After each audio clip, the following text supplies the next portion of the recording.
श्रीशैलेशदयापात्रम् धीभक्त्यादिगुणार्णवम् यतीन्द्रप्रवणं वन्दे रम्यजामातरं मुनिम्.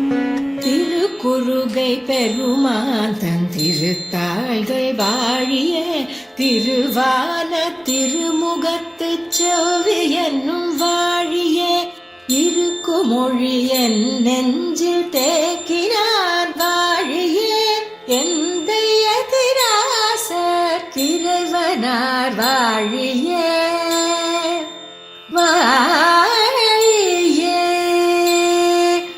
கருக்குழியில் புகவண்ணம் காத்தருள்வோன் வாழியே காசினியில் ஆரியனாய் காட்டினான் வாழியே வருத்தமர வந்தென்னை வாழ்வித்தான் வாழியே மதுர கவி தந்திரான் வாழி வாழி வாழியே வாழி வாழி வாழியே வாழி வாழி வாழியே.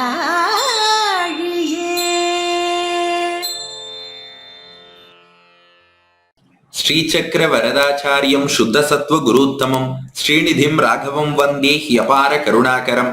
வாழி பரகாலன் வாழி கலிகன்றி வாழி குறையலூர் வாழ்வேந்தன் வாழியரோ மாயோனை வாழ்வலியால் மந்திரங்கொள் மங்கையர்கோன் தூயோன் சுடர்மானவேல். சீரார் திருவிழுகுற்றிருக்கை என்னும் செந்தமிழால் ஆறாவமுதன் குடந்தை பிராந்தன் அடியினை கீழ் ஏறார் மறைப்பொருள் எல்லாம் எடுத்து இவ்வுலகுய்யவே சோராமல் சொன்ன அருள்மாரி பாதம் துணை நமக்கே. தேரோட்டி நெறிதந்த திருமாலின் அடிதன்னில் தேராத எமைக்கூட சேர்க்கவல்ல நற்குருவாம் சீராரும் எதிராச சீயரவர் தாழ்பணிந்து தேரான பாடலதின் தீம்பொருளை செப்புவனே. எல்லோருக்கும் நமஸ்காரம். முதற்கண் ஸ்ரீமத் பரமஹம்சேத்யாதி யதுகிரி யதிராஜ நாராயண ராமானுஜ ஜீயர் சுவாமி திருவடிகள்ல அடியனுடைய கிருத்தஜத்தை பிரணாமத்தை அடியன் தெரிவித்துக் கொள்ள கடமைப்பட்டிருக்கிறேன். ஏன்னா திருக்குடந்தை வாசியான அடியனுக்கு திருக்குடந்தை ஆறாவமுதாழ்வான் விஷயமாக திருமங்கை ஆழ்வார் அருளி செய்த ஒரு தனி பிரபந்தமான திருவிழுகுற்றிருக்கை பற்றி உபன்யாசம் பண்ணக்கூடிய பாக்கியத்தை ஜீயர் சுவாமி அருளி இருக்கிறார். இந்த திவ்ய பிரபந்த தாரா என்ற அற்புதமான ஒரு நிகழ்ச்சியில, இந்த தொடர் நிகழ்விலே பற்பல மகாவித்வான்கள் அருளி செயல் அமுதத்தை எடுத்து சொல்லி வரும் வேளையில பூவோடு சேர்ந்த நாரும் மணக்கும்படியாக இதை உபன்யாசம் பண்ணும் பாக்கியம் அடியனுக்கு கிடைத்துள்ளது. அடியனுக்கு திருக்குடந்தை வெங்கடேஷ் என்று பேர்லயும் நிறைய பேர் அடியனை கேட்கிறா, சென்னையில எந்த இடத்துல இருக்கீங்கன்னு. அடியன் சொல்றது உண்டு, பேர்ல மட்டும் ஊர் இல்ல, ஆளே அதே ஊர்ல தான் இருக்கேன். திருக்குடந்தையில் தான் அடியன் இருக்கிறேன். திருக்குடந்தையில கலியன் திருமங்கை ஆழ்வாருக்கு ரொம்ப ஈடுபாடு உண்டு. இயல்பாகவே திருமங்கை ஆழ்வார் திருக்குடந்தையில் ஈடுபாடு கொண்டவர். என்ன காரணம்னா, திருக்குடந்தையில எம்பெருமானுக்கு ஷார்ங்கபாணி என்று திருநாமம். ஷார்கம் என்னும் வில்லாலே பெயர் பெற்றவர், ஷார்கம் என்னும் வில்லாண்டான். திருமங்கை ஆழ்வார் யாருன்னா ஷார்ங்க வில்லின் அம்சமாகவே தோன்றியவர். திருக்குடந்தையில எம்பெருமான் ஷார்கபாணி, திருமங்கை ஆழ்வாரோ ஷார்க வில்லின் அம்சம். அதனாலதான் இயற்கையாகவே ரெண்டு பேருக்குள்ள ஒரு தனி விசேஷ ஈடுபாடு உண்டு. அதனாலதான் திருமங்கை ஆழ்வார் தம்முடைய பெரிய திருமொழியில முதலில் மங்களாசாசனம் பண்ண திவ்ய தேசம் எதுனா திருக்குடந்தை. ஆவியே அமுதே என நினைதுருகி அவரவர் பனைமுலை துணையா பாவியேன் உணராது எத்தனை பகலும் பழுது போய் ஒழிந்தன நாள்கள் தூவிசேர் அன்னம் துணையொடும் புணரும் சூழ்புணல் குடந்தையே தொழுது என் நாவினால் உய்ய நான் கண்டு கொண்டேன் நாராயணா என்னும் நாமம். இது மட்டுமா, திருமங்கை ஆழ்வாருடைய நிறைவு பிரபந்தம் சரம பிரபந்தம் திருநெடுந்தாண்டகம். அந்த திருநெடுந்தாண்டகத்துல அவர் நிறைவா மங்களாசாசனம் பண்ண திவ்ய தேசம் எதுனா அதே திருக்குடந்தை. அன்றாயர் குலமகளுக்கு அரையன் தன்னை அலைகடலை கடைந்தடைத்த அம்மான் தன்னை குன்றாத வலியரக்கர் கோனை மாள கொடுஞ்சிலைவாய் சரம் துறந்து குலங்களைந்து வென்றானை குன்றெடுத்த தொழினானை விரிதிர நீர் விண்ணகரம் மருவினாலும் நின்றானை தன் குடந்தை கிடந்த மாலை நெடியானை அடிநாயே நினைந்திட்டேனே. அப்போ பூர்த்தி பண்ணும் போதும் திருக்குடந்தை தான், தொடங்கும் போதும் திருக்குடந்தை தான். இது மட்டும் இல்ல, மாமுனிகள் சாதிக்கிறாரே, மாறன் பணித்த தமிழ் மறைக்கு மங்கையர்கோன் ஆரங்கம் கூற அவதரித்த. வேதத்துக்கு 6 அங்கம் போல் 6 பிரபந்தங்கள் அருளி செய்தார் திருமங்கை ஆழ்வார். 6லயும் அவர் மங்களாசாசனம் பண்ண ஒரே க்ஷேத்திரம் திருக்குடந்தை. பெரிய திருமொழி, திருக்குறுந்தாண்டகம், திருவிழுகுற்றிருக்கை, சிறிய திருமடல், பெரிய திருமடல், திருநெடுந்தாண்டகம் ஆறிலும் பாருங்க திருக்குடந்தைய மங்களாசாசனம் பண்ணி இருக்கிறார். அதனால திருமங்கை ஆழ்வார் 6 பிரபந்தங்களிலும் பாடிய ஒரே திவ்ய தேசம் திருக்குடந்தை. ஏன்னா அவ்வளவு ஈடுபாடு உண்டானா?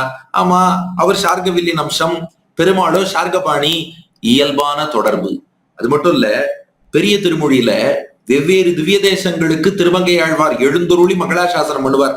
தம்முடைய ஆடல்மா குதிரையில குமுதவல்லி நாச்சியாரோடு பல இடங்களுக்கெல்லாம் பயணித்தவர் திருமங்கை ஆழ்வார். கலையும் கரியும் பரிமாவும் பிரியும் காணம் கடந்து சால கிராமத்துக்கெல்லாம் செல்கிறார். ஆனா எந்த ஊருக்கு பயணிக்கும் போதும் எப்பயாவது களைப்பு ஏற்பட்டா, நம்ம டயர்டா இருந்துங்கிறோம் பாருங்க, அப்படி எப்பயாவது களைப்பு ஏற்பட்டா உடனே அமுதம் பருகுவாராம். எந்த அமுதம்? திருக்குடந்தை 6ஆம் அமுதாழ்வானை பத்தி ஒரு பாசுரம் பாடுவார். பாடினா களைப்பு தீந்துரும். இப்போ சால கிராமத்துக்கு திருமங்கை ஆழ்வார் எழுந்துள்ளார். ரொம்ப நீண்ட தூரம் பயணம், களைப்பா இருக்கு. அப்படியே கண்ணை மூடிண்டார். திருக்குடந்தை 6ஆம் அமுதாழ்வானை நினைச்சிட்டார்.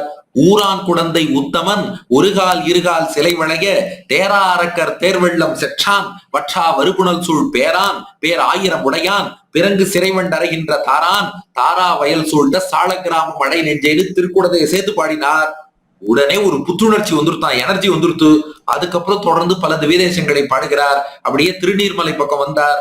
லேசா களைப்பு ஏற்பட்டது. அன்றாயர் குலக்கொடியோடு அணிமாமலர் மங்கையோடு அன்பழவி அவுணர்க்கு என்றானும் இரக்கமில்லாதவனுக்கு உரையும் இடம் ஆவது இரும்புழில் சூழ் நன்றாய புனல் நரையூர் திருவாலி குடந்தை தடந்தைகள் கோவல் நகர் நின்றான் இருந்தான் கிடந்தான் நடந்தார் கிடம் மாமலையாவது நீர்மலையே. குடந்தை நார். உடனே புத்துணர்ச்சி வந்தது, மேற்கொண்டு பயணிச்சுட்டார். திருவாலி திருநகரிக்கு எழுந்துருளினார். லேசா ஒரு களைப்பு வந்தது. குயிலாலும் வளர்பொழில் சூழ் தன் குடந்தை குடமாடி துயிலாத கண்ணினையேன் நின்னிணைந்து துயர்வேனோ முயலாளும் இளமதிக்கே வளையிழந்தேர் கிதிரிடுவே வயலாளி மணவாளா புல்வாயோ மணி நிறமே வாராளும் இளங்கொங்கை வண்ணம் வேறாயினவார் எண்ணாள் எண்ணில் பேராளன் பேரல்லால் பேசாளி பெண் பெற்றேன் என் செய்கேன் நான் தாராளன் தன் குடந்தை நகராளன் ஐவர்காய் அமரில் உய்த்த தேராளன் என் மகளை செய்தனகள் எங்கனம் நான் செப்புகேனே. இது போல ஒவ்வொரு ஊர்லயும் தேரெழுந்தூர் திவ்யதேசத்துக்கு எழுந்துருள்கிறார். அங்கேயும் பேரானை குடந்தை பெருமானை இளங்குழி சேர் வாரார் வனமுலைகாள் மலர்மங்கை நாயகனை ஆரா இன்னமுதை தென் அழுந்தையில் மன்னி நின்ற காரார் கருமுகிலை கண்டு கொண்டு கழித்தேனே. திரு நாகைக்கு எழுந்துருள்கிறார்.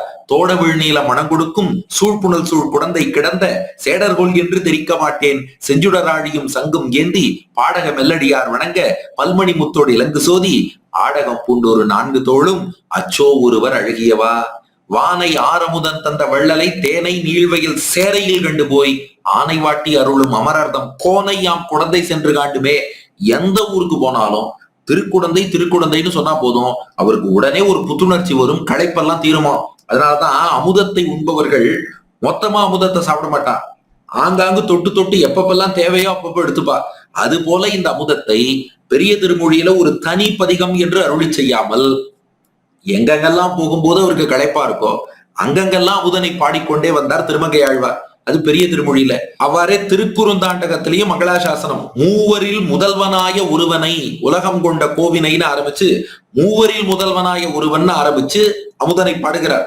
மூவரில் முதல்வனாய ஒருவனை உலகம் கொண்ட கோவினை குடந்தை மேய குறுமணி திரளை இன்ப பாவினை பச்சை தேனை பைம்பொன்னை அமரர் சென்னி பூவினை புகழும் தொண்டர் என் சொல்லி புகழ்வர் தாமேனு.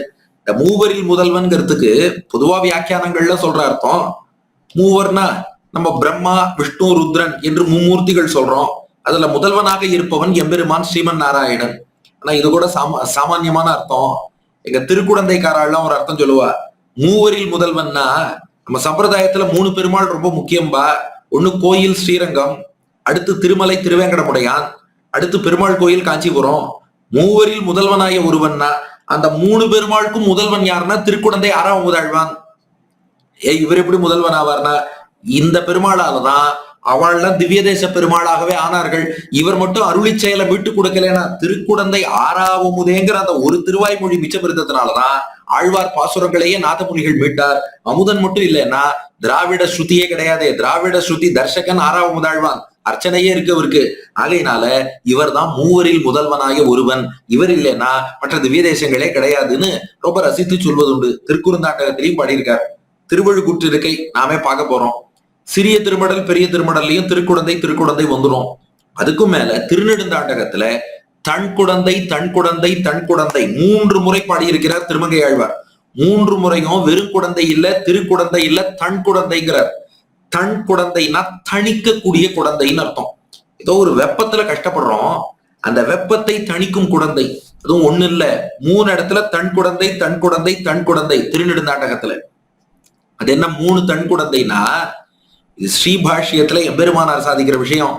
தாபத்ரயாதுரைஹி அமிர்தத்வாய ச ஏவ ஜிக்ஞாஸ்யா. இது வேணா நீங்க ரெஃபர் பண்ணிக்கலாம் ஸ்ரீபாஷ்யத்துல. இது ஜிக்ஞாசாதிகரணத்துல எம்பெருமானார் சாதிச்ச விஷயம். தாபத்ரயாதுரைஹி அமிர்தத்வாய ச ஏவ ஜிக்ஞாஸ்யா. 3 வெப்பங்கள் இந்த உலகில் நம்மை வாட்டும். என்ன 3 வெப்பம்னு கேட்டோம்.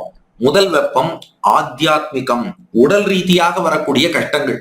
அதுதான் இருக்கவே இருக்கு. டயபெட்டிஸ், ஹைப்பர் டென்ஷன்ல இருந்து ஆரம்பிச்சு 1008 வியாதி போட்டு படுத்துறது, இதுக்கெல்லாம் ஆத்தியாத்மிகம். இது முதல் வெப்பம். 2வது வெப்பம் ஆதி பௌத்திகம், மற்ற புழு பூச்சி பிராணிகள்ல இருந்து ஆரம்பிச்சு மற்ற ஜீவராசிகளால என்னென்ன கஷ்டங்கள்லாம் வருதோ அதெல்லாம் ஆதி பௌத்திகம். 3 ஆதி தெய்வீகம். இந்த 2 வெப்பம் போராதுன்னு தேவர்களுடைய கட்டுப்பாட்டில் உள்ள இயற்கை சீற்றங்கள், அது ஒரு புயல்ல இருந்து ஆரம்பிச்சு சுனாமில இருந்து ஆரம்பிச்சு நிலநடுக்கம் வரை பல பல இயற்கை சீற்றங்கள் வந்து நம்மளை பாதிக்கிறது, அதெல்லாம் ஆதி தெய்வீகம்.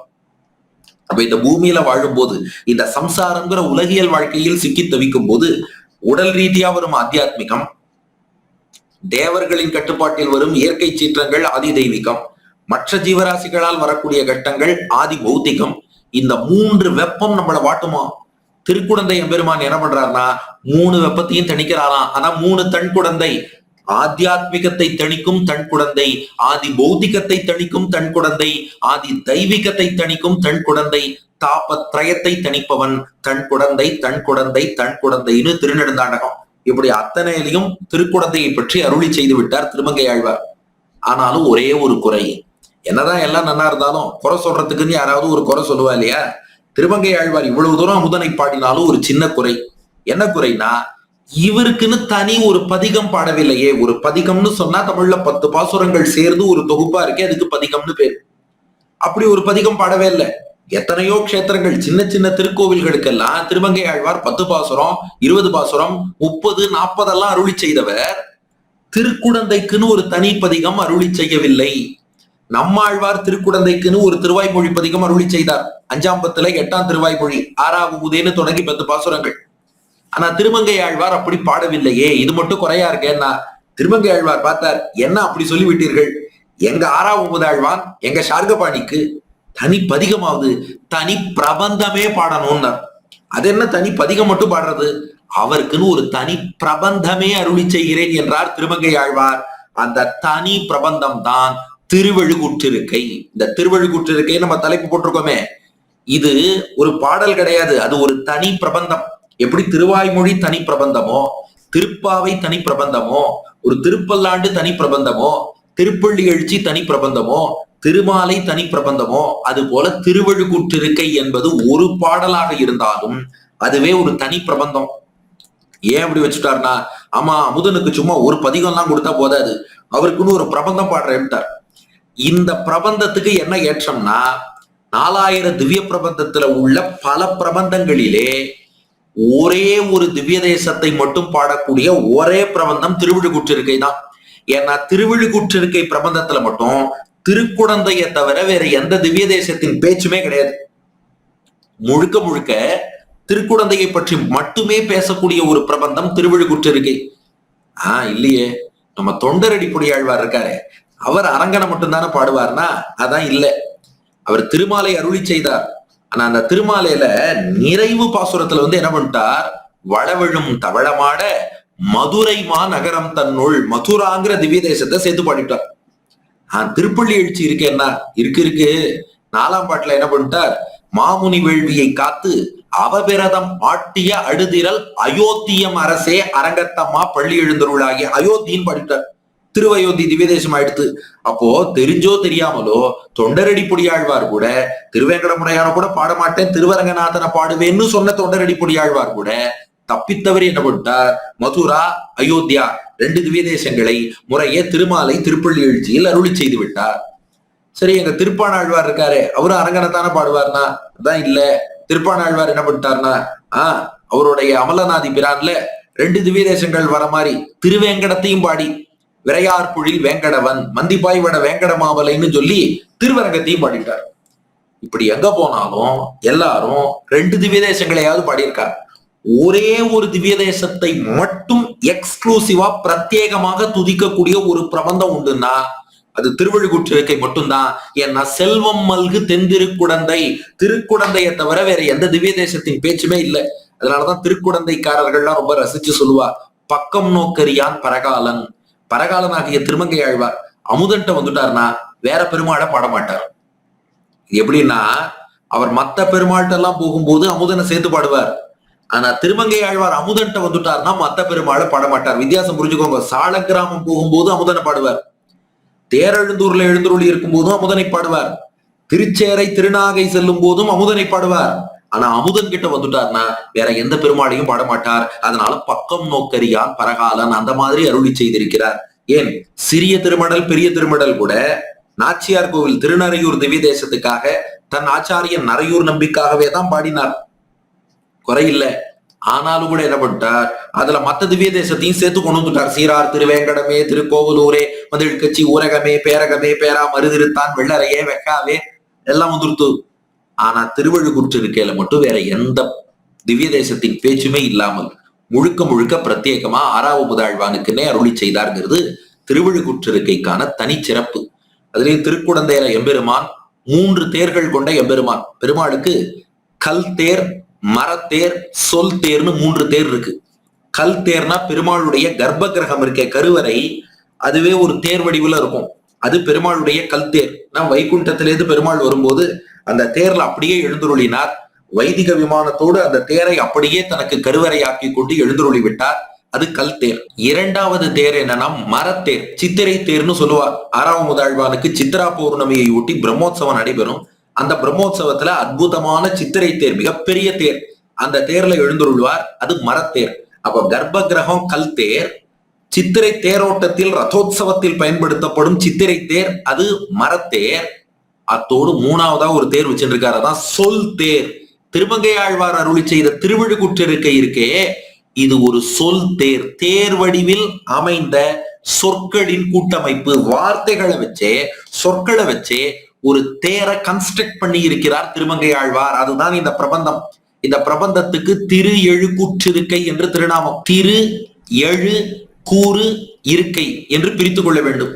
திருனா மங்களகரமான அர்த்தம், அதை கொஞ்சம் தனியா வச்சுப்போம். இந்த எழுக்கூற்று இருக்கைங்கிறத இப்ப பிரிச்சுப்போம். எழு கூறு இருக்கை. எழுனா 7ன்னு அர்த்தம், கூறுனா அடுக்குகள்னு அர்த்தம். இந்த கூறு போடுறதுன்னு தமிழ்ல ஒரு வார்த்தை சொல்றோம் இல்லையா, கூறுனா அடுக்குகள்னு அர்த்தம். எழு கூறுனா 7 அடுக்குகள் கொண்ட தேர். 7 ஸ்டெப், 7 டயர். ஆங்கிலத்துல TIERங்கிற பாருங்க, கீழே ஓடுற டயர் வேற.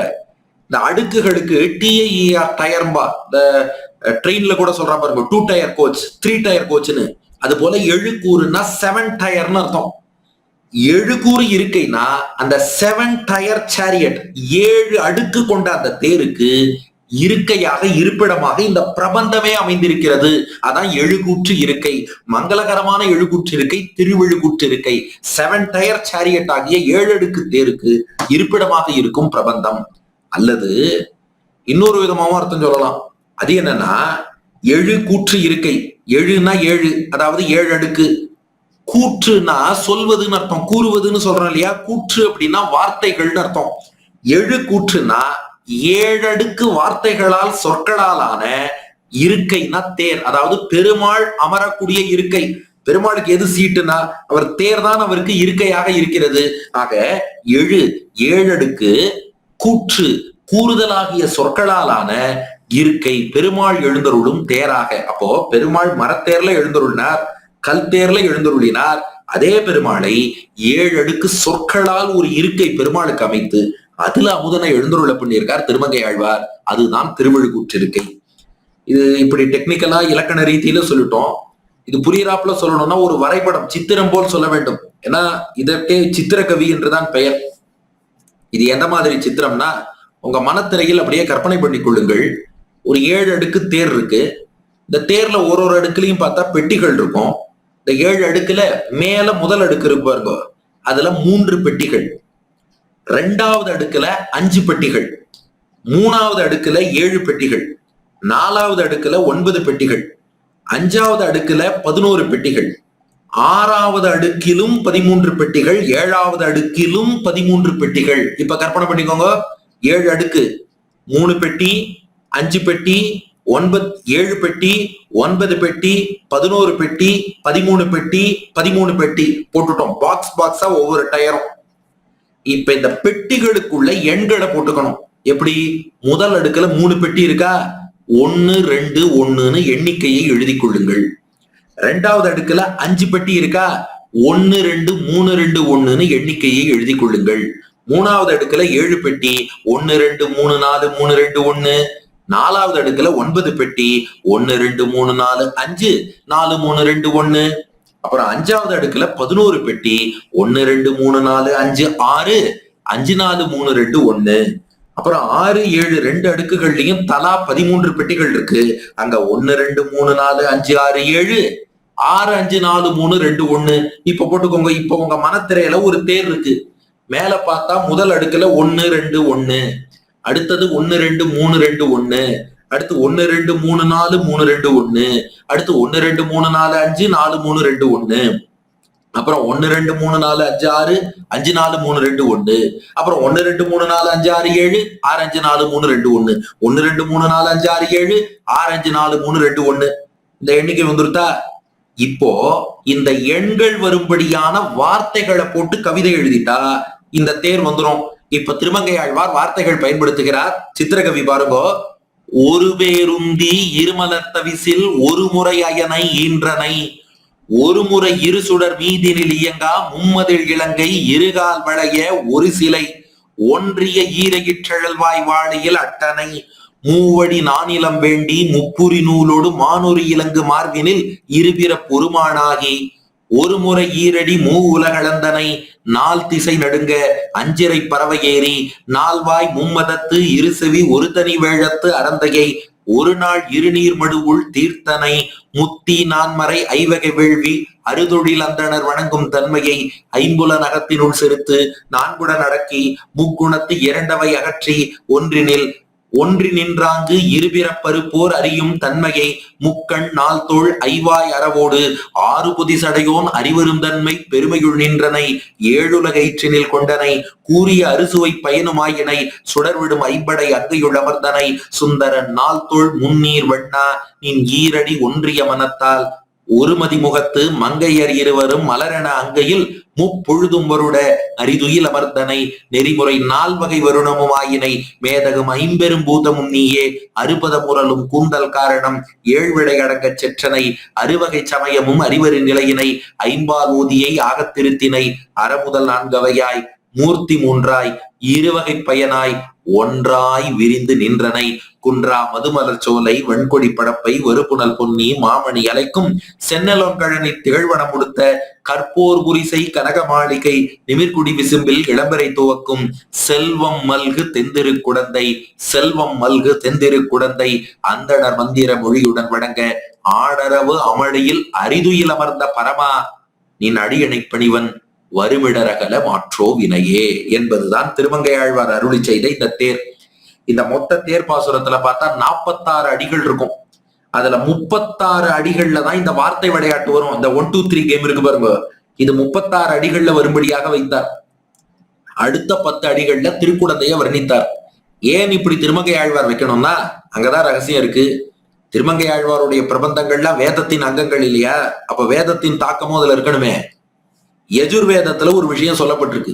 என்னன்னா தஸ்ய காயத்ரீச்ச ஜகதீச்ச பக்ஷாவ பவதாம் உஷ்ணிக் திருஷ்டுப்ச பிரட்யௌ அனுஷ்டுப்ச பங்கிஷ்ச துர்யௌ பிருகத்யேவோத்திர பவத்து ச ஏதம் சந்தோரதமாஸ்தாய ஏதம் அத்வானம் அனுசமச்சரத்து.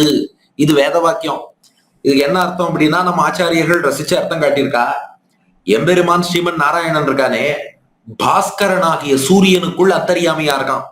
சூரியனுக்குள் இருக்கும் நாராயணன் சூரிய நாராயணனாக வானத்திலே பயணிக்கிறான். இத நித்திய சூரிகள்லாம் பார்த்தாலும் அவளுக்கு எம்பெருமான் மேல பொங்கும் பரிவு. பெரியாழ்வார போல பல்லாண்டு பாடணும்னு நினைக்கிறார். சூரியனுக்குள் அந்தரியாமையா நாராயணன், பாஸ்கரனுக்குள் நாராயணன் பயணிக்கிறான். ஐயோ, வானத்துல இந்த பெருமாள் வெறுமனையே நடந்து போறாரு, இந்த பெருமாளுக்கு வலிக்குமே, இந்த பெருமாளுக்கு ஏதாவது ஒரு தேர் பண்ணி கொடுக்கலாம் அப்படின்னு நித்தியசூரிகள்லாம் சிந்திச்சாலாம். அதனால பெருமாள் நடக்க கூடாது, அவர் திருவடி நோகக்கூடாதுன்னு எம்பெருமானுக்காக நித்தியசூரிகள்லாம் ஒரு தேர் பண்ணாலும். எப்படி அந்த தேரை உருவாக்கினார்கள்னா, வேதத்துல 7 விதமான பொயட்டிக் மீட்டர்ஸ், சந்தங்கள் இருக்கு. தமிழ்ல பா வகைகள்போம். இந்த வெண்பா, கலிப்பா, ஆசிரியப்பா, வஞ்சிப்பா. ஆங்கிலத்துல கூட சொல்றான் பொயட்டிக் மீட்டர்ஸ். சோனெட் அப்படின்னா 14 லைன்ஸ் இருந்தா ஒரு சோனெட், அதெல்லாம் சொல்றான். அது போல வேதத்துல, சம்ஸ்கிருதத்துல நிறைய விருத்தம் பாவகைகள்லாம் உண்டு. அதுல வேதத்துல முக்கியமா 7 பாவகை இருக்கு. சந்தியாவந்தனம் பண்றவாளுக்கு இது தெரியும். காயத்ரி, உஷ்ணிக், அனுட்டுப், பிருகதி, பங்கி, திருட்டுப், ஜெகதி. இந்த 7 தான் முக்கியமான பாவகைகள். சிம்பிளா சொல்லணும்னா, காயத்ரிங்கிற பாவகையில 24 எழுத்து இருக்கும். ஒரு பொயட்ரியில, ஒரு கவிதையில, ஒரு மந்திரத்துல 24 எழுத்து இருந்தா காயத்ரி. அதுக்கப்புறம் 28 எழுத்து இருந்தா உஷ்ணிக்கு, 32 எழுத்து இருந்தா அனுட்டுப்பு, 36 இருந்தா பிருகதி, அதுக்கப்புறம் 40 இருந்தா பங்கி, 44 இருந்தா திருட்டுப்பு, 48 இருந்தா ஜெகதி. சோ 24, 28, 32, 36, 40, 44, 48. அதாவது காயத்ரி, உஷ்ணிக், அனுட்டுப், பிருகதி, பங்கி, திருட்டுப், ஜெகதி என்று 7 பாவகைகள். 24 to 48, 4 அப்படியே ஆட் பண்ணிக்கோங்க, 7 பாவகை வரும். இந்த நித்தியசூரிகள் என்ன பண்ணாலும், இந்த சூரியனுக்குள் பெருமாள் போறாரு, இவருக்கு தேர் பண்ணி தரோம்னு சொல்லி காயத்ரி, ஜெகதி 2 பாவகைகளை தேர் சக்கரங்கள் ஆக்கிட்டாலும். சந்தத்தையே 7 அந்த சொற்கள், சந்தங்கள், அதையே தேர் சக்கரமா, காயத்ரி ஜெகதி 2ஐயும் தேர் சக்கரமாக்கினாலும். உஷ்ணிக், திருஷ்டுப்ச பிரஷ்டியவ். அப்புறம் உஷ்ணிக்கு, திருஷ்டுப்னு 2 பாவகை இருக்கு பாருங்க, அத தேர் கட்டைகளாக, இன்னைக்கு கார்ல பம்பர்னு சொல்றாளே, தேருக்கான கட்டைகளாக உஷ்ணிக்கையும் திருட்டுப்பையும் ஆக்கிட்டான். அப்புறம் அனுட்டுப்ச பங்கிஷ்ட துரியோ, அனுட்டுப் பங்கி என்ற 2 பாவகைகள், அத தேர்ல குதிரையா கட்டிட்டாலும். இப்போ ஒரு மேடையில பெருமாளை அமர்த்தணும், பிருகதி, பிருகத்தின்னு 36 எழுத்து பாவகை இருக்கு பாருங்க, அத மேல மேடையாக்கி அதுல எம்பெருமானை அமர்த்தி, பெருமாளே இனிமே நீ வெறுமனை பயணிக்காதே, இந்த தேரிலே பயணிக்க வேண்டும் பல்லாண்டுன்னு நித்தியசூரிகள் பல்லாண்டு பாடினா. ச ஏதம் சந்தோரதமாஸ்தாய ஏதம் அத்வானம் அனுசமச்சரத்து. விஷயம் புரிஞ்சுட்டா? பெருமாள் நடந்து போக கூடாது சூரியனுக்குள்ள, அவர் தேர்ல போகணும். அதற்காக காயத்ரி, ஜெகதி 2ஐயும் தேர் சக்கரமாக்கி, உஷ்ணிக், திருட்டுப் 2ஐயும் தேர் கட்டையாக்கி, அனுட்டுப் பங்கி 2ஐயும் தேர் குதிரையாக்கி, பிருகத்திங்கிற பாவகையை மேடையாக்கி, அதுல பெருமாளை எழுந்துருள பண்ணி பயணிக்க வச்சா. இப்ப விஷயத்துக்கு வாங்க. இதுல எத்தனை பாவகைகள் சேர்ந்து, எத்தனை சந்தங்கள் சேர்ந்து தேராச்சு அப்படின்னு பார்த்தா, எத்தனை சந்தம்? 7 சந்தங்கள் சேர்ந்து தேராயிருக்கு அப்படின்னு வேதம் சொல்லியிருக்கு. திருமங்கை ஆழ்வார் பார்த்தார், அருளி செயல்ங்கிறது என்ன? வேதத்தின் தமிழாக்கம் தானே. 7 சந்தங்கள் சேர்ந்து பெருமாளுக்கு தேராயிருக்கு. அதனால 7 அடுக்கு தேராக நான் பாடுகிறேன் என்று திருவிழுக்குற்றிருக்கையும் 7 அடுக்கு தேராக திருமங்கை ஆழ்வார் அமைத்தார். ஏன்னா அங்க 7 பாக்கள், 7 சொற்கள், அதுதான் தேராயிருக்கு. அதனால 7 அடுக்கு சொற்களால் நான் தேர் அமைக்கிறேன்னு அமைத்தார். இன்னொரு காரணமும் ரசமா சொல்லுவா, குடந்தை ஆழ்வார்கள் 7 மங்களாசாசனம் பண்ண திவ்ய தேசம். அதனால 7 ஆழ்வார் மங்களாசாசனம் இருக்கு. அதன் ஞாபகமாக 7 அடுக்கு தேரா வைக்கிறேன்னு சொன்னார். இதுவும் ரசிக்கும்படியான அனுபவம் தான். இதை விட இன்னொன்னு சொல்லுவா, நம்மாழ்வார் பெருமாளை 7 அடைமொழியிட்டு அழைத்தார். அதனால நான் 7 அடுக்கு தேரா பாடுறேன்னு படித்தாராம். அரியரே, என் அம்பொர் சுடரே, செங்கண், கருமுகிலே, ஏரியே, பவளக்குன்றே, நாள்தோள் எந்தாய் என்று 7 அடைமொழி வரிசையா பயன்படுத்தினார். அதனால 7 அடுக்கு தேர். இப்படி காரணங்கள் பலரும் பலவிதமாக சொல்லிக் கொண்டு போவார்கள். ஆனா முக்கியமான காரணம் வேதத்திலேயே இது இருக்கு. 7 பாக்கள் சேர்ந்து பெருமாளுக்கு தேரா இருக்கு. அதனால 7 சொற்கள், 7 அடுக்காக சொற்களை வச்சு தேர் அமைக்கிறேன் அமைத்தார். இதுல தேர்ல மேடை இருக்கே, அது எந்த பாவகைன்னா பிருகதி என்ற பாவகை. அந்த சந்தம் தான் மேடையாச்சு. அந்த பிருகத்தியில எத்தனை எழுத்துன்னா 36 எழுத்து இருக்கு. அதாவது வேதத்துல பெருமாள் எழுந்தருளும் தேர் 7 சந்தங்களால் ஆனது. அதுல பெருமாளுடைய மேடையான பிருகத்தி இருக்கே, அதுல 36 எழுத்து இருக்கு. அதனாலதான் திருமங்கை ஆழ்வார் என்ன பண்ணார், பெருமாள் எழுந்தருளும் தேர் வடிவிலான வார்த்தை விளையாட்ட சரியா 36 அடிகள் திருவள்ளுக்குற்றிருக்கையில இந்த ஒரு பேருந்தியிலேருந்து ஆரம்பிச்சு ஒன்றாய் விரிந்து நின்றனை வரைதான் வார்த்தை விளையாட்டு வரும், அந்த நம்பர்ஸ் கேம். அது பாருங்க சரியா 36 அடிகள். ஏன்னா 36 எழுத்து கொண்ட பிருகத்தி மேல் தான் எம்பெருமான் எழுந்தருள்வதாக வேதத்துல சொல்லியிருக்கு. அதே வகையில 36 அடிகள். அடுத்த 10 அடி அமுதனை பாடினார். ஏன் 10 அடி பாடினார்னா இதுக்கும் பல காரணங்கள் சொல்றார். ரொம்ப விசேஷமா சொல்லணும்னா திருமங்கை ஆழ்வார் தசாவதாரம் 10 அவதாரங்களும் எடுத்தவன் 6வது முதல்வான் ரசிக்கிறார். அதனால 10 அடிகள் பாடினார். அல்லது நமக்கு 10 இந்திரியங்கள் சொல்றோம், அதுக்கு மேல 11வதா மனசுன்னு ஒண்ணு இருக்குன்னு வச்சுக்கோங்க. அதையும் உபலட்சணமா இதோட சேர்த்துக்கோங்க. 5 ஞானேந்திரியம், 5 கர்மேந்திரியம், அத்தனையும் வசப்படுத்தி அடியார்களை தன் திருவடியில் சேர்த்துக் கொள்பவன் அந்த எம்பெருமான். அதன் நினைவாக 10 அடிகள், ஆக மொத்தம் 36 அடிகள்ல இந்த எண்ணிக்கை விளையாட்டு தேர் அமைப்பு. 10 அடிகள்ல அமுதனுடைய பெருமையை சொல்லி இந்த திருவழுக்குற்றிருக்கை எப்படி ரசிக்கணும்னா, இந்த தேருக்குள்ள முதல் 36 அடிகள் வந்துடும். இந்த கடைசி 10 அடிகள் இருக்கு பாருங்க, அந்த தேர் மேட மேலேயே எழுந்துருள பண்ணி அதிலே பெருமாள் இருப்பதாக நாம் உணர்ந்து கொள்ள வேண்டும். அப்புறம் தேருக்கு கீழ்ப்பகுதி இருக்கும் இல்லையா, அது அப்படியே ரிவர்ஸ் ஆர்டர்ல மேல உள்ள பகுதியே அப்படியே எழுதிடுவா. இந்த தேர் சித்திரம்ங்கிறது இன்னைக்கும் திருக்குடந்தை 6வது முதல்வான் சன்னதியில் இருக்கு. இந்த 36 மேலையும் போட்டுக்கணும், அதே 36 ரிவர்ஸா இப்படி இன்வெர்டட் ட்ரையாங்கிளா கீழையும் போட்டுக்கணும். நடுவுல அந்த 10 அடிகள்ல அமுதனை எழுந்துருளி இருப்பதாக ரசிக்க வேண்டும். இப்படி இந்த தேரை அமைத்து அருளி செய்தார் திருமங்கை ஆழ்வார். அதனால இதுல வேதத்தோட இன்ஃபுளுயன்ஸும் இருக்குங்கிறது ரசமான விஷயம். இந்த திருவழுக்கூற்றிருக்கையை பல பேர் இயற்றினாலும் நம்ம குரு பரம்பரை கணக்குப்படி முதல் திருவழுக்கூற்றிருக்கை அருளி செய்தவர் திருமங்கை ஆழ்வார். பாருங்க, அடியனுடைய உபன்யாசங்கள்லாம் பொதுவா நேரா எடுத்த அடுப்புல விஷயத்த சொல்லிட்டு போவேன். ஏன்னா அடியனுக்கு இந்த பூர்வ பீட்டிகை சொல்ல தெரியாது, இன்ட்ரோடக்ஷன் உண்மையாவே சொல்ல தெரியாது, தெரியாதுன்னு ஒத்துப்போம். ஆனா இந்த திருவழுக்கூற்றிருக்கை மட்டும் இதுல இவ்வளவு ஆழமான விஷயங்கள் இருப்பதால அடியனே கொஞ்சம் இழுத்துட்டே போயிட்டேன். 1/2 மணி நேரம் ஆகியும் இன்னும் பாட்டுக்கான விளக்கம் வரல பாருங்க. காரணம் என்னன்னா அந்த அமைப்புக்குள்ளேயே இவ்வளவு ரகசியம் இருக்கு. நம்ம குரு பரம்பரை கணக்குப்படி திருமங்கை ஆழ்வார் கலியுகத்தின் தொடக்கத்துல சுமார் 4700 வருஷம் முன்னாடி அவதரித்தவர். அவர்தான் முதல் இந்த சித்திரகவி திருவழுக்கூற்றிருக்கையை அருளி செய்தவர். திருமங்கை ஆழ்வார் ஆசுகவி, மதுரகவி, விஸ்தாரகவி, சித்திரகவி, 4 கவி பெருமாள். அந்த 4 கவிங்கிறதுக்கு ஆதாரமா இந்த சித்திர வடிவில் அற்புதமான இந்த தேரை அமைத்து கல் தேரும் மரத்தேரும் கொண்ட திருக்குடந்தை அமுதனுக்கு ஒரு சொல் தேரையும் பாடி கொடுத்தவர். திருமங்கை ஆழ்வாருக்கு அப்புறம் பலர் திருவழுக்கூற்றிருக்கை பாடியிருக்கார். நக்கீரர் பாடியிருக்கார், சங்கத்தமிழ்ல நக்கீரர்னு சொல்லுவா இல்லையா, அவர் பாடியிருக்கார். திருஞான சம்பந்தர் பாடியிருக்கார். நாயன்மார்கள்ல ஓருருவாயினைன்னு தொடங்கி சீர்காழியில் உள்ள சிவபெருமானுக்காக ஞான சம்பந்தர் அவர் ஒரு திருவழுக்கூற்றிருக்கை பாடியிருக்கிறார். அருணகிரிநாதர் திருவழுக்கூற்றிருக்கை பாடியிருக்கார். அது போல திருக்குறுகை பெருமாள் கவிராயர் அவர் ஒரு திருவழுக்கூற்றிருக்கை பாடியிருக்கார். அடியனின் ஸ்ரீ பாஷ்யாதி ஆச்சாரியன் டாக்டர் ஸ்ரீ ஓ கருணாகராச்சார் சுவாமி திருவல்லிக்கேணி பார்த்தசாரதி பெருமாளுக்காக திருவழுக்கூற்றிருக்கை இயற்றி இருக்கிறார். இது மட்டும் இல்லாம பெரியோர்களை பத்தி நிறைய சொல்லிட்டோம். அடியனும் கூட திருவழுக்கூற்றிருக்கை எழுதியிருக்கேன். அது திருட்டி பரிகாரம்னு வச்சுக்கோங்க, நாம ஒண்ணும் இல்லை.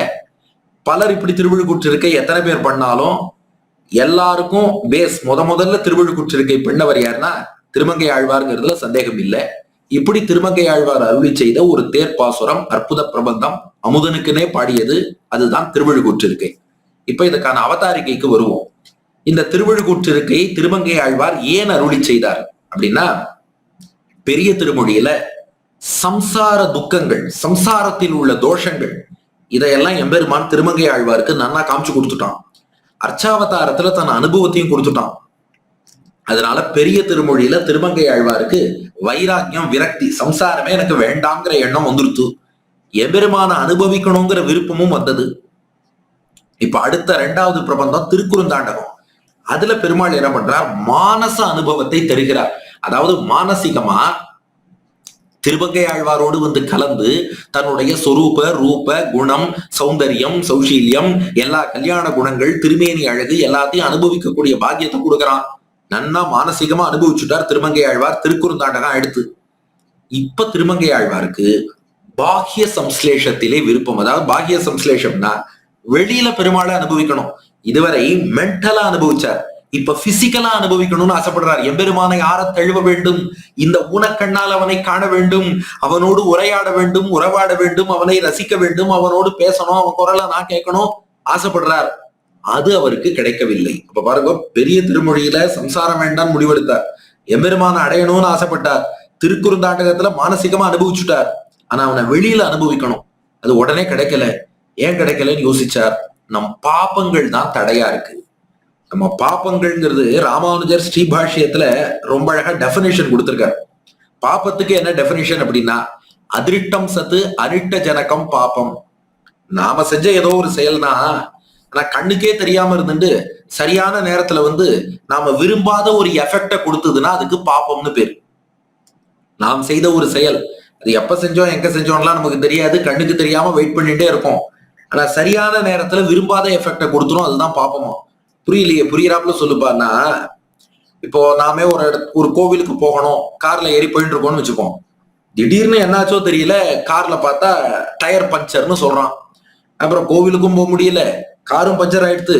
இது என்ன பண்றதுன்னு தெரியாம நடு ரோட்ல நின்னுட்டு இருக்கோம். நாம என்ன சொல்லுவோம், என்ன பாப்பம் பண்ணேனோ இப்படி ஒரு தடை வந்துருத்தேம்போம். அதுதான் பாப்பம். கண்ணுக்கு தெரியாம இருந்துட்டு விரும்பாத எஃபெக்ட் கொடுத்துருது. அப்ப புண்ணியம்னா என்னன்னா, அதிருஷ்டம் சத்து இஷ்ட ஜனகம் புண்ணியம்னு. கண்ணுக்கு தெரியாம இருந்துட்டு நாம் விரும்பின பலனை கொடுத்தால் அதற்கு புண்ணியம்னு பேரு. அது எப்படி கொடுக்கும்? இப்ப இதே கதைக்கு வாங்க. எங்க என்ன பண்ணோம்னு தெரியாது, இப்ப கார் பஞ்சர் ஆயிடுத்துன்னு நடு சாலையில நின்னுட்டு இருக்கோம். யாரோ ஒருத்தர் வர, என்ன ரோட்ல நின்று இருக்கீங்க, என்ன விஷயம்னார். இல்ல கார் பஞ்சர் ஆயிடுத்து, அவ்வளவுதானே, கார் இங்க இருக்கட்டும், எனக்கு தெரிஞ்ச மெக்கானிக்கு நான் போன் பண்றேன், அவர் இங்க அட்டன் பண்ணுவார். நீங்க எங்க போறீங்க? கோவிலுக்கு போறேன். நான் அழைச்சுன்னு போறேன், லிப்ட் கொடுத்து அழிச்சுன்னு போனார். நம்ம என்ன சொல்லுவோம், என்ன புண்ணியம் பண்ணேனோ தெரியல, நீங்க எழுப்போம், அதான் புண்ணியம். அப்போ கண்ணுக்கு தெரியாம இருந்துட்டு நாம் விரும்பாத எஃபெக்ட கொடுத்தா அது பாப்போம். கண்ணுக்கு தெரியாம இருந்துட்டு விரும்பின எஃபெக்ட கொடுத்தா புண்ணியம். அதிருஷ்டம் சத்து அனிஷ்ட ஜனகம் பாப்பம், அதிருஷ்டம் சத்து இஷ்ட ஜனகம் புண்ணியம். இப்ப திருமங்கை ஆழ்வாருக்கு இஷ்டம் என்ன? பெருமாளை வெளியில அனுபவிக்கணும், அது கிடைக்கல. அப்ப கிடைக்கலன்னா யார் தடையா இருக்கணும்? பாப்பம். அந்த பாப்பம் நீங்கணும். பாப்பம் நீங்குவதற்கு என்ன வழி? எம்பெருமான்ட்ட சரணாகதி பண்றதுதான் வழி. சரணாகதி பண்ணா பாப்பங்கள் நீங்கும். இப்ப அடுத்து சிந்திக்கிறார் திருமங்கை ஆழ்வார், எங்கே சரணாகதி செய்யலாம், எங்கே சரணாகதி பண்ணணும்? அர்ச்சாவதாரத்துலதான். பொதுவாகவே சுவாமி பிள்ளலோகாச்சாரியரே ரொம்ப ஸ்பஷ்டமாக சாதிச்சிருக்கார். ஆழ்வார்கள் பலகாலம் பிரபத்தி பண்ணிட்டு அர்ச்சாவதாரத்திலே, அர்ச்சாவதாரத்துலதான் சரணாகதி. இப்ப அதுல விசாரம் இல்ல, அர்ச்சாவதாரத்துல எந்த திவ்ய தேசத்துல பண்ணணும். ஏன்னா திருமங்கை ஆழ்வார்னாலே ஏறார் முயல் விட்டு காக்கை பின் போவதேன்னு, இவர் அர்ச்சையை விட்டுட்டு இன்னொரு நிலைக்கு போறது இல்ல. அர்ச்சாவதாரத்துல எந்த பெருமாள்கிட்ட பண்ணலாம்னு சிந்தித்தார். திருமங்கை ஆழ்வார் எப்போதுமே நம்மாழ்வார் வழியில் செல்பவர்.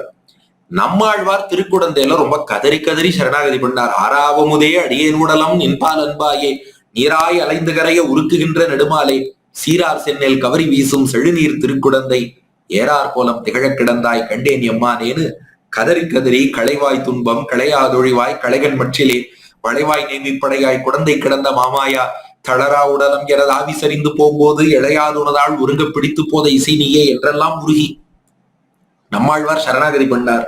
திருமங்கை ஆழ்வார் பார்த்தார். அப்ப அதே திருக்குடந்தை ஆறாவது ஆழ்வார்ட்ட நாமும் சரணாகதி செய்யலாம் என்று முடிவெடுத்தார் திருமங்கை ஆழ்வார். ஆனா அந்த சரணாகதியை எப்படி பண்ணணும்னா, பெருமாளுக்காக ஒரு தேர் அமைத்து, இப்பதான் திருவிழுக்கூற்று இருக்கை தேர் அமைப்பு பார்த்தோம் இல்லையா, எம்பெருமானுக்குன்னு ஒரு தேர் அமைத்து அந்த தேர் தட்டுல எம்பெருமான அமர்த்தி அதுக்கப்புறம் சரணாகதி பண்ணுவோம்னு முடிவெடுத்தாராம்.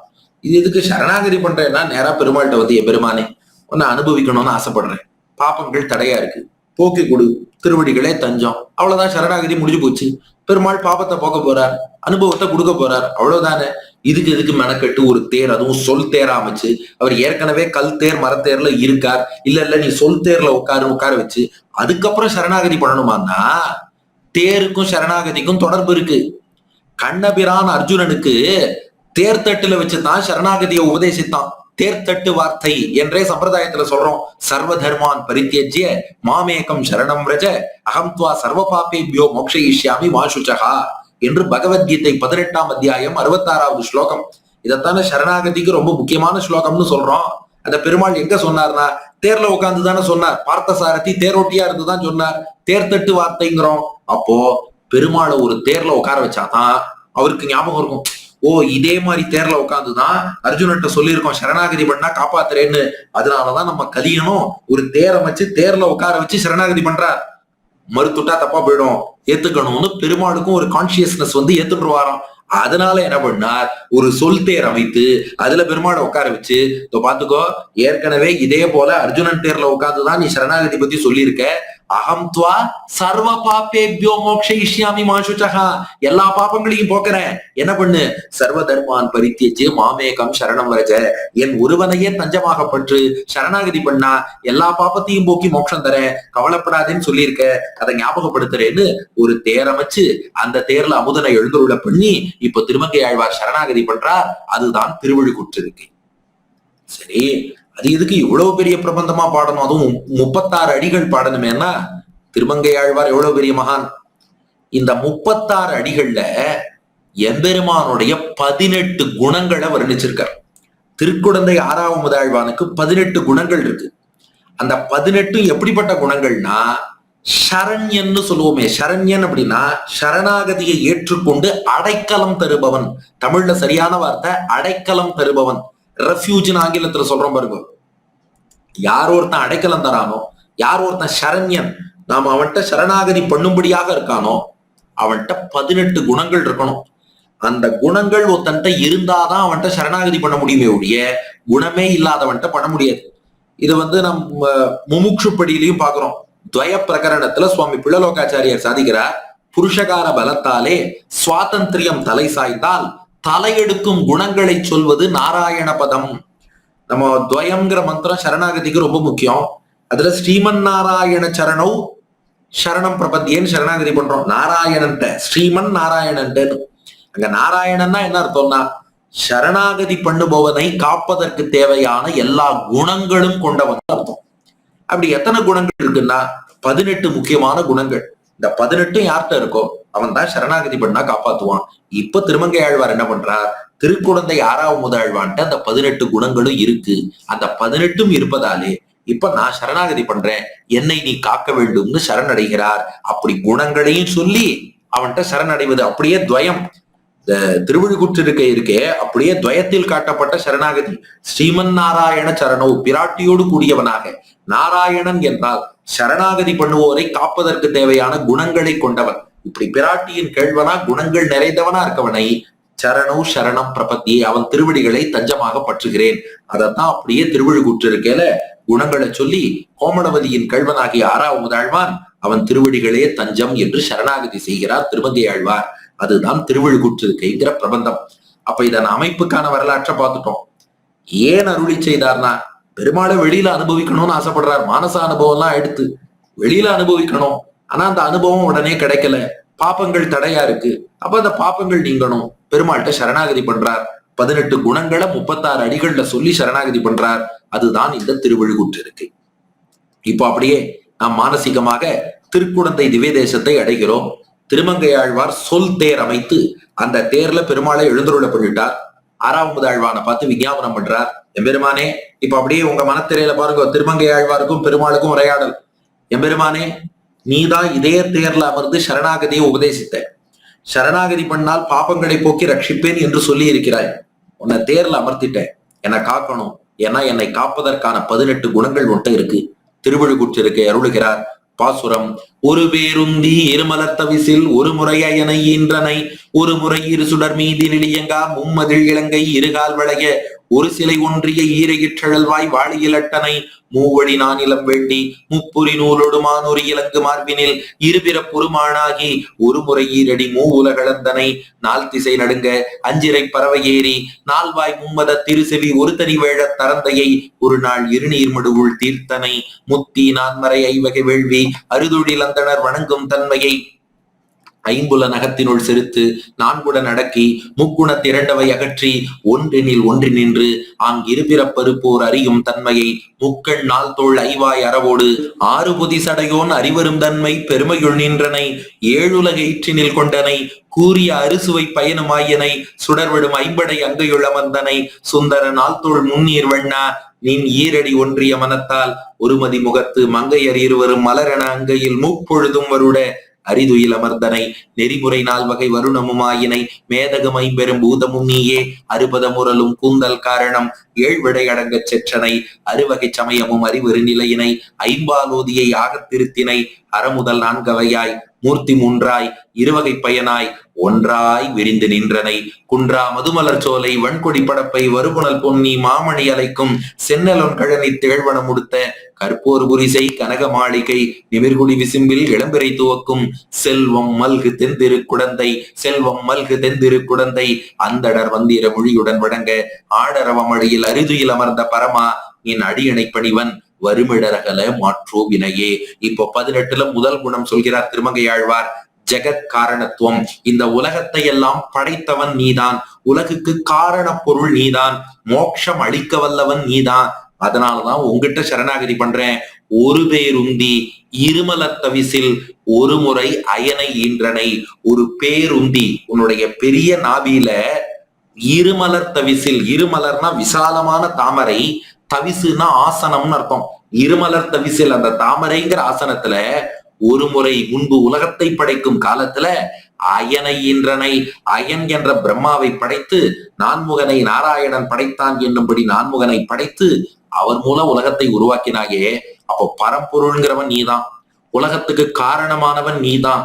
வேதம் என்ன சொல்லிடுத்து, காரணம் து தேயகா, யார் முக்தி அளிப்பார்னா யார் உலகத்துக்கு காரண பொருளா இருக்காரோ அவரை நீ தியானம் பண்ணு, அவர்தான் முக்தி அளிப்பார்னு சொல்லியிருக்கு.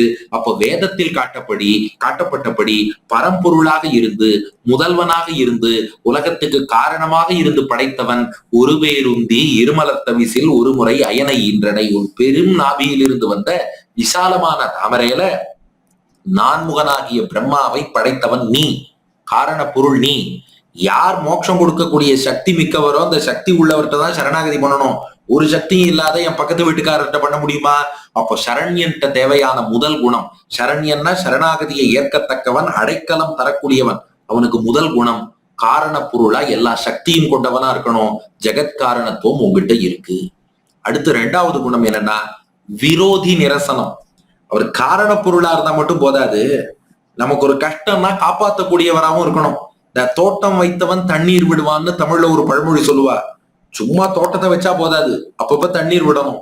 உலகத்தை படைச்சா போதாது, அப்பப்ப அவளுக்கு கஷ்டம்னா காப்பாற்றணும். அதை எப்ப பண்ணான்னா அதான் ரெண்டாவது குணம். ஒரு முறை இரு சுடர் மீதினில் இயங்கா மும்மதில் இலங்கை இருகால் விளைய ஒரு சிலை ஒன்றிய ஈரையிற்றழல் வாய் வாழியில் அட்டனை. அதுவா ராவணன் உள்ளிட்ட அரக்கர்கள்லாம் இந்த பூமியில் உள்ள நல்லோரை துன்புறுத்தி கொண்டிருந்த போது பிரம்மா மூலம் படைக்கிறதெல்லாம் படைச்சாச்சு, இனி நீங்களாச்சு ராவணனாச்சு தர்மமாச்சு அதர்மமாச்சுன்ட்டு பெருமாள் போல கஷ்டமா இதோ சக்கரவர்த்தி திருமகனாக ராமனாக வருகிறேன்னு வந்து அவதாரம் பண்ணி ஒரு முறை, அதாவது ராமாவதார காலத்திலே இரு சுடர் மீதினில் இயங்கா, இலங்கையில 2 சுடர்கள் சூரியன் சந்திரன் கூட மேல சஞ்சரிக்க பயப்படுவா. அப்படிப்பட்ட மும்மதில் இலங்கை, கடலை தன்னுடைய முதல் மதில் சுவராகவும் மலையை 2வது மதில் சுவராகவும் காட்டை 3வது மதில் சுவராகவும் கொண்ட ஜலதுர்கம் கிரிதுர்கம் வனதுர்கம்னு கடல் மலை காடு 3ஐயுமே மதிலாக கொண்டு ரொம்ப பாதுகாப்பா ராவணனுடைய ஊருக்குள்ள யாரும் நுழைய முடியாது. அப்படிப்பட்ட மும்மதில் இலங்கை, அத போய் இரு கால் வளைய ஒரு சிலை, உன்னுடைய ஒப்பற்ற ஷார்க வில் இருக்கே, கோதண்டம்னு சொல்லுவா. ஷார்கம் கோதண்டம் எல்லாம் ஒரே வில்லு தான். அந்த இரு கால் வளைய 2 புறம் வளைந்து இருக்கக்கூடிய அந்த ஒப்பற்ற ஒரு வில், அதுல ஒரு சிலை ஒன்றிய ஈரையிற்ற அழல்வாய் 2 பல் கொண்ட உன்னுடைய ராமபாணம், அந்த அம்பினாலே வாழியில் அட்டனை, அந்த அம்பினாலே தாக்கி மொத்த இலங்கையையும் அழித்தாய். ராவணன் அவனை சார்ந்திருக்கும் அரக்கர்கள் அட்டனைனா அழித்தொழித்தாய்ன்னு அர்த்தம். அப்படி எல்லாரையும் அழித்து பூமிக்கு ஒரு கஷ்டம் என்னும் போது காத்து கொடுத்தாய் அல்லவா. அதனால விரோதி நிரசனம்ங்கிற அந்த தன்மையும் உங்ககிட்ட இருக்கு. யாராவது அடியார்களை கஷ்டப்படுத்துறான்னா, தர்மத்துக்கு ஒரு கேடு விளைவிக்கிறான்னா நீ வந்து அழிக்கிற. அப்போ படைத்ததோடு நீ நிற்பதில்லை, தான் படைத்த பொருளை காக்க வேண்டும்ங்கிற எண்ணம் உனக்கு இருக்கு. அந்த குணம் இருப்பதால் தான் உங்ககிட்ட சரணாகதி பண்றேன். நீ செடியை நட்டுட்டு போறவன் கிடையாது, தினந்தோறும் வந்து நீர்ப்பாய்ச்சுபவன். அதனாலதான் உங்ககிட்ட சரணாகதி பண்றேன். ஒரு முறை இரு சுடர் மீதினில் இயங்கா மும்மதில் இலங்கை இருகால் வளைய ஒரு சிலை ஒன்றிய ஈரையிற்றழல் வாய் வாழியில் அட்டனை. சூரிய சந்திரர் கூட பயணிக்க அஞ்சக்கூடிய ஜலதுர்கம் கிரிதுர்கம் வனதுர்கம் சூழ்ந்த அந்த இலங்கையில உன்னுடைய 2 வளைவு கொண்ட வில்லுல 2 பல் கொண்ட அம்ப பூட்டி அங்க உள்ள ராவணனையும் அரக்கர்களையும் அழித்தவன் நீ. இது மட்டுமா? அடுத்து 3வது குணம் ஆசிரித ரக்ஷணம். உன் திருவடியில ஒருத்தர் விழுந்துட்டான்னா அவளை நீ காப்பாத்தியே தீர்வ. அது எம்பெருமானுடைய இயல்பு. யார் அவன் திருவடியில விழுந்துட்டாலும் அவன் என்ன வேண்டி வரான் இதெல்லாம் அப்புறம், அவன் திருவடியில சரணாகதி என்று விழுந்தால் காத்தே தீருவான். இதற்கு என்ன அடையாளம்னா, இந்திராதி தேவர்கள் மகாபலி கிட்ட ராஜ்யத்தை இழந்துட்டா, அந்த இந்திரன் தேவர்கள் சார்புல இந்திரனுடைய தாய் அதிதி தேவி அவ பெருமாள்கிட்ட சரணாகதி பண்ணா, பயோவிரதம்னு விரதம் இருந்தா. அதுக்காக பெருமாள் என்ன பண்ணார்னா மூன்றாவது குணம் மூவடி நானிலம் வேண்டி முப்புரி நூலோடு மானொரு இலங்கு மார்பினில் இருபிறப்பு ஒருமானாகி ஒரு முறை ஈரடி மூவுலகளந்தனை. மகாபலிட்ட போய் யாச்சகம் கேட்டு அந்த ராஜ்யத்தை தேவர்களுக்கு மீட்டு கொடுத்தான். எவ்வளவு பெரிய பெருமாள்! அவர் போய் யாச்சகம் கேட்டு போகணுமான்னா தன் காலில் விழுந்தவாளை காப்பாத்துறதுக்காக யாச்சகம் கேட்ட கூட எம்பெருமான் தயங்க மாட்டான். அதான் மூவடி, தன் காலால் மூவடி நானிலம் வேண்டி 4 வகைப்பட்ட நிலம், குறிஞ்சி முல்லை மருதம் நெய்தல். என்னப்பா பாலைய விட்டுட்டாளேன்னா அப்படி இல்ல, நம்ம தமிழ் இலக்கியத்துல பாலைய தனி நிலமா சொல்ல மாட்டா. இந்த குறிஞ்சி முல்லை மருதம் நெய்தலுக்குள்ள எங்கேயாவது மழை பெய்யாம இருந்ததுன்னா அந்த குறிப்பிட்ட காலம் பாலையா இருக்குமே ஒழிய முழுக்க முழுக்க பாலைவனம்னு இருக்காதான். நல்லாட்சி நடந்து வேத கோஷம் இருந்து எல்லாரும் நல்ல ஒழுக்கத்தோடு பக்தியோடு வாழ்ந்தா அந்த இடம் பாலைவனமா இருக்காது. அதனால 4 வகை நிலம் நானிலம்னே சொல்லிடுவார். மூவடி நானிலம், அந்த நானிலத்துல மூவடி மட்டும் கேட்டார். வேண்டி யாச்சகமா போய் மகாபலிட்ட கேட்டுண்டு முப்புரி நூலோடு முப்புரி நூலாகிய யஜ்ஞோபவீதம் பூனல் அணிஞ்சுண்டு மானுரி இலங்கு மார்பினில், திருமார்புல மாந்தோல், பிரம்மச்சாரி அணிந்து கொள்ள வேண்டிய மாந்தோல். இவருக்கு பிராட்டி திருமார்பு விட்டு பிரியாம இருக்காளே, அவளையும் மறைச்சுக்கணும், அதுக்காக மாந்தோல் அணிந்து கொண்டு இப்படி முப்புரி நூலோடு மானுரி இலங்கு மார்பினில் இருபிறப்பு ஒரு மானாகி. ஒரு மான் அப்படின்னா ஒப்பற்ற மாணவன், பிரம்மச்சாரின்னு அர்த்தம். ஒரு மானாகி பிரம்மச்சாரியாக. எப்படிப்பட்ட பிரம்மச்சாரி? இருபிறப்பு ஒரு மானாகி, 2 ஜென்மம் கொண்டவன். அந்தணர்களை இருபிறப்பாளர்பா. ஏன்னா அவர் முதல்ல தாயின் கர்ப்பத்திலிருந்து பிறக்கிறார், அதுக்கப்புறம் உபநயனம் பூணல் போடும் போது 2வது ஜென்மம் எடுக்கிறார், மறுபிறவின்னு அதை சொல்லுவா. அதனால இருபிறப்பு ஒருமானாகி ஒரு முறை அந்த வாமனாவதார காலத்துல ஈரடி மூவுலகளந்தனை, 2 அடியால மூவுலகத்தையும் அளந்து காட்டி இந்திரனுக்கும் தேவர்களுக்கும் ராஜ்யத்தை மீட்டு தந்தாயே. அப்போ காலில் விழுந்தா நீ காப்பாத்துவ. அவனுக்காக யாச்சகம் கேட்டு போக கூட தயங்க மாட்டேன். அதனாலதான் மகாபலிட்டு மூவடி நானிலம் வேண்டி முப்புரி நூலோடு மானுரை இலங்கு மார்பினில் இருபிறப்பு ஒருமானாகி ஒரு முறை ஈரடி மூவுலகளந்தனை. இப்ப அடியனும் திருவடியில விழற என்ன, என்னை காக்கவும் எந்த எக்ஸ்டென்ட்டுக்கு வேணாலும் நீ போவ இல்லையா, அதனாலதான் உங்ககிட்ட வந்து சரணாகதி பண்றேன். இது 3வது குணம், ஆசிரித ரட்சணம், காலில் விழுந்தவனை காப்பாற்றுபவன். அப்ப இதுவரை 3 குணம் பார்த்தோம். ஜெகத்காரணத்துவம், விரோதி நிரசனம் பண்ணுவது, ஆசிரித ரட்சணம் செய்வது. இப்ப 4வது குணம் சொல்றார், ஆபத் சகத்துவம். ஒரு ஆபத்துனா ஓடோடி வந்து காப்பாத்துவ. இது தேவர்களுக்கு தான் இல்ல, ஏதோ இந்திரன் அதனால காப்பாத்தினா அப்படி இல்ல. யானைகளுக்கு இந்திரன், கஜேந்திரன் ஒரு யானை இருந்தது, அது சாதாரண மிருகம் தானேனா அப்படி இல்ல. ஆபத்துன்னு யார் கூப்பிட்டாலும் எம்பெருமான் வருவான். எங்க பாக்குறோம்? அதான் இப்ப 4வது குணம், ஆபத் சகத்துவம். 4 திசை நடுங்க, அஞ்சிரை பறவை ஏறி, 4 வாய் மும்மதத்து இரு செவி ஒரு தனி வேழத்து அறந்தையை ஒரு நாள் இருநீர்மடு உள் தீர்த்தனை.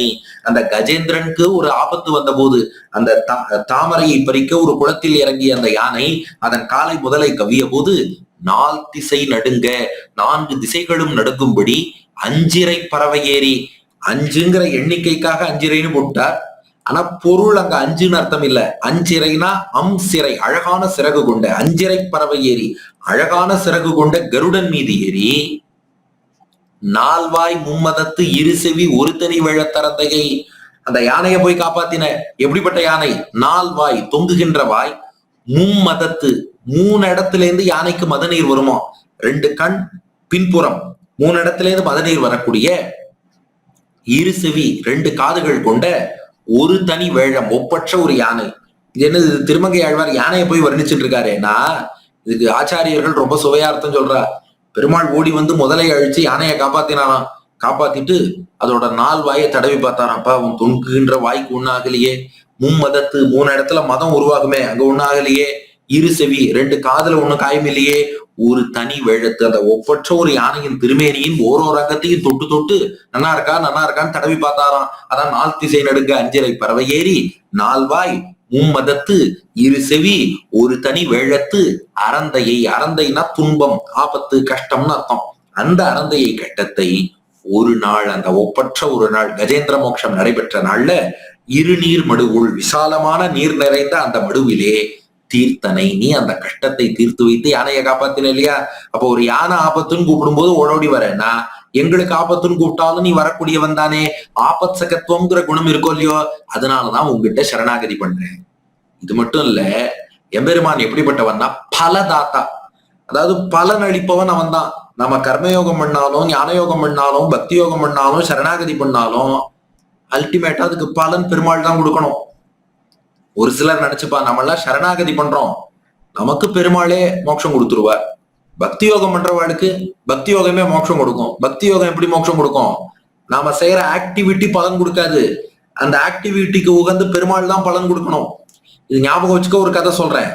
இப்ப நம்ம ஆபீஸ்ல வேலை பார்க்கறோம்னு வச்சுக்கோங்களேன், நாம செய்யற வேலையே நமக்கு சம்பளம் கொடுக்காது, பாஸ் தான் சம்பளம் கொடுக்கணும். என்ன ஒண்ணு, அந்த பாஸ் நம்ம வேலையை பார்த்து ஜட்ஜ் பண்ணி ஒழுங்கா வேலை பார்த்தான்னு சம்பளம் கொடுப்பாரு ஒழிய ஜஸ்ட் வேலை செஞ்சதுனால மட்டும் நம்ம அக்கௌண்ட்ல சேலரி கிரெடிட் ஆகுமா? ஆகவே ஆகாது. அது போல கர்மயோகம் பக்தி யோகம் பண்ணதுனால மட்டும் எல்லாம் கிடைச்சிடும் நிச்சயம் இல்ல. எம்பெருமான் தான் பலன் தரணும். அப்ப பலதாத்தா, பலதாத்திருத்துவம் அந்த தன்மை எம்பெருமான்ட்ட தான் இருக்கு. பலம் அத உபபத்தேகே என்று இந்த பிரம்மசூத்திரத்துல பாக்குறோம். முத்தி நான்மறை ஐவகை வேள்வி அறுதொழில் அந்தனர் வணங்கும் தன்மையை ஐம்புலனகத்தினுள் செலுத்து நான்குடன் அடக்கி முக்குணத்திரண்டவை அகற்றி ஒன்றினில் ஒன்றினின்று அங்கு இருபிறப்பருப்போர் அறியும் தன்மையை. எல்லாரும் ஒன்னதான் ஆராதிக்கிறா, உன் மூலமாகத்தான் பலன் பெறுகிறார்கள். யாரு? கர்மயோகம்னு இந்த வேதம் படிச்ச அந்தணர்கள்லாம் யாகம் பண்றாளே, முத்தி அவள்கிட்ட 3 அக்னி, கார்கபத்தியம், ஆகவனீயம், தாட்சிணாக்னி 3 அக்னிகளை ஓம்பி அக்னிகோத்திரம் பண்றா. நான்மறை ரிக் யஜு சாமம் அதர்வணம் 4 வேதம் படிச்சிருக்கா. ஐவகை வேள்வி பஞ்சமகா யஜ்யம் பண்றா. பிரம்ம யஜ்யம், தேவ யஜ்யம், அப்புறம் பித்ரு யஜ்யம், மனுஷ யஜ்யம், பூத யஜ்யம்னு தென்புலத்தார் தெய்வம் விருந்து ஒக்கல் தான் என்றாங்கு ஐம்புலத்தார் ஓம்பல் தலைன்னு பிரம்ம தேவ பித்ரு மனுஷிய பூத யஜ்யங்கள் 5 பண்றா. 6 தொழில் அந்தனர், அவ 6 தொழில் செய்யறா. வேதம் கற்பார்கள், பிறருக்கு கற்பிப்பார்கள், தானம் வாங்குவார்கள், தானம் கொடுப்பார்கள், யாகம் செய்வார்கள், யாகம் செய்து வைப்பார்கள். வேதம் கற்கணும், கற்பிக்கணும், யாகம் செய்யணும், செய்விக்கணும், தானம் வாங்கணும், கொடுக்கணும். 6 தொழில் செய்யறா. அந்த அந்தனர் வணங்கும் தன்மையை அவ செய்யக்கூடிய இத்தனை செயலும் இருக்கே எல்லாத்தாலையும் உன்னைத்தான் வணங்குகிறார்கள், உன்னைத்தான் ஆராதிக்கிறார்கள். அதெல்லாம் ஏத்துட்டு பலனை அருள்பவனும் நீதான். அதனால கர்மயோகம் பண்ணாலும் உங்ககிட்ட இருந்தா பலன் வாங்கிக்கிறா. பக்தி யோகத்தில் ஈடுபடுறவான் இருக்கா, ஐம்புலன் அகத்தினுள் செலுத்து, ஐம்புலன்களை அடக்கி, அதாவது ஐம்புலன்களை உள்நோக்கி திருப்பி, வெளி விஷயங்கள் எதிலையும் ஈடுபடாதபடி உள்நோக்கி உள்ளே இருக்கக்கூடிய அந்தர்யாமின்னு பகவான் இருக்காரே, உள்ளத்தை உரையும் மாலை நோக்கி திருப்பி 4 அடக்கி, அதோட 4 விஷயத்தை அடக்கணுமோ. என்ன 4னா, உணவு உட்கொள்ளுதல், கண் உறங்குதல், பயம், என்ன ஆபத்து வருமா அது வருமா இந்த பயம், அப்புறம் உலகியல் இன்பங்களை அனுபவித்தல். இந்த 4ல இருந்து விலகணுமா தான் 4 அடக்கினா, உணவு, உறக்கம், பயம், உலகியல் இன்பத்தை அனுபவிப்பதில் உள்ள நாட்டம், இந்த 4ஐயும் அடக்கி மொத்தமா பகவான்கிட்ட ஈடுபடணுமா. அதான் ஐம்புலன் அகத்தினுள் செலுத்து 4 அடக்கி முக்குணத்து 2 அகற்றி, சத்வகுணம் ரஜோகுணம் தமோகுணத்துல ரஜோகுணம் தமோகுணத்தை விட்டுட்டு ஒன்றினில் ஒன்றினின்று சத்வகுணத்தை மட்டும் நன்றாக கை கொண்டு அங்கு இருபிறப்பருப்போர்.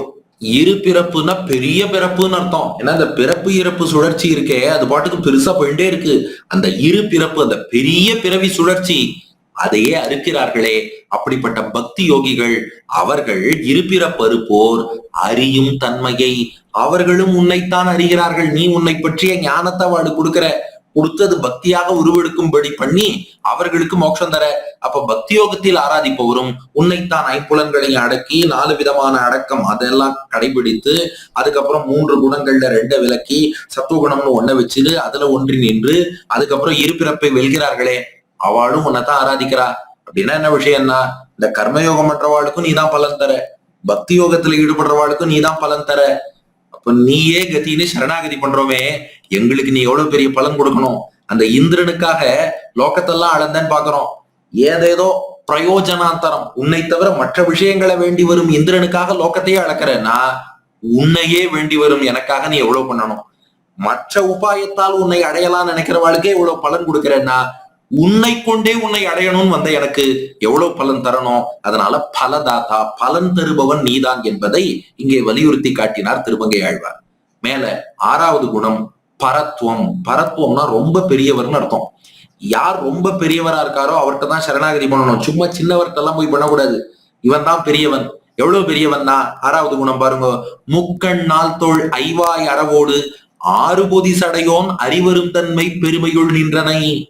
எந்த சிவபெருமான் சர்வஜன்னு பிரசித்தம் பெற்றவரோ அந்த சிவனால் கூட எம்பெருமானுடைய பெருமையை அறிய முடியாது. முக்கண் 3 கண் கொண்ட, 4 தோள் கொண்ட, ஐவாய் அரவோடு 5 வாய் கொண்ட பாம்பை தனக்கு ஆபரணமாக அணிந்த, 6 பொதி சடையோன் தன்னுடைய சடையில கங்கையாரை கொண்ட எம்பெருமான் ஸ்ரீபாத தீர்த்தம் கங்கை அதை தலையில கொண்டிருக்கார்.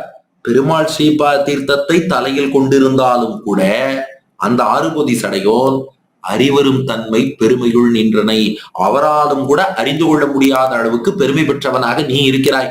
அப்படிப்பட்ட பெரியவனா இருக்கிறதுனாலதான் உன் திருவடியில சரணாகதி பண்றேன், இன்னும் தட்ட போக மாட்டேன். அடுத்து 7வது குணம், எம்பெருமான் தான் உத்தாரணம் செய்ய வல்லவன். உத்தாரணம் செய்தல்னா கீழே இருக்கிறவாளை மேல உயர்த்துதல். இந்த ஹெல்பிங் ஹேண்ட்னு சொல்றோம் பாருங்க, கை கொடுத்து தூக்கி விடுறவர்கிட்ட தான் சரணாகதி பண்ணணும். அவர் கையே கொடுக்க மாட்டாருன்னா அவர்கிட்ட எப்படி போறது? நீ அது செய்வாய். எங்க தெரியறது? 7 உலகு எயிற்றினில் கொண்டனை.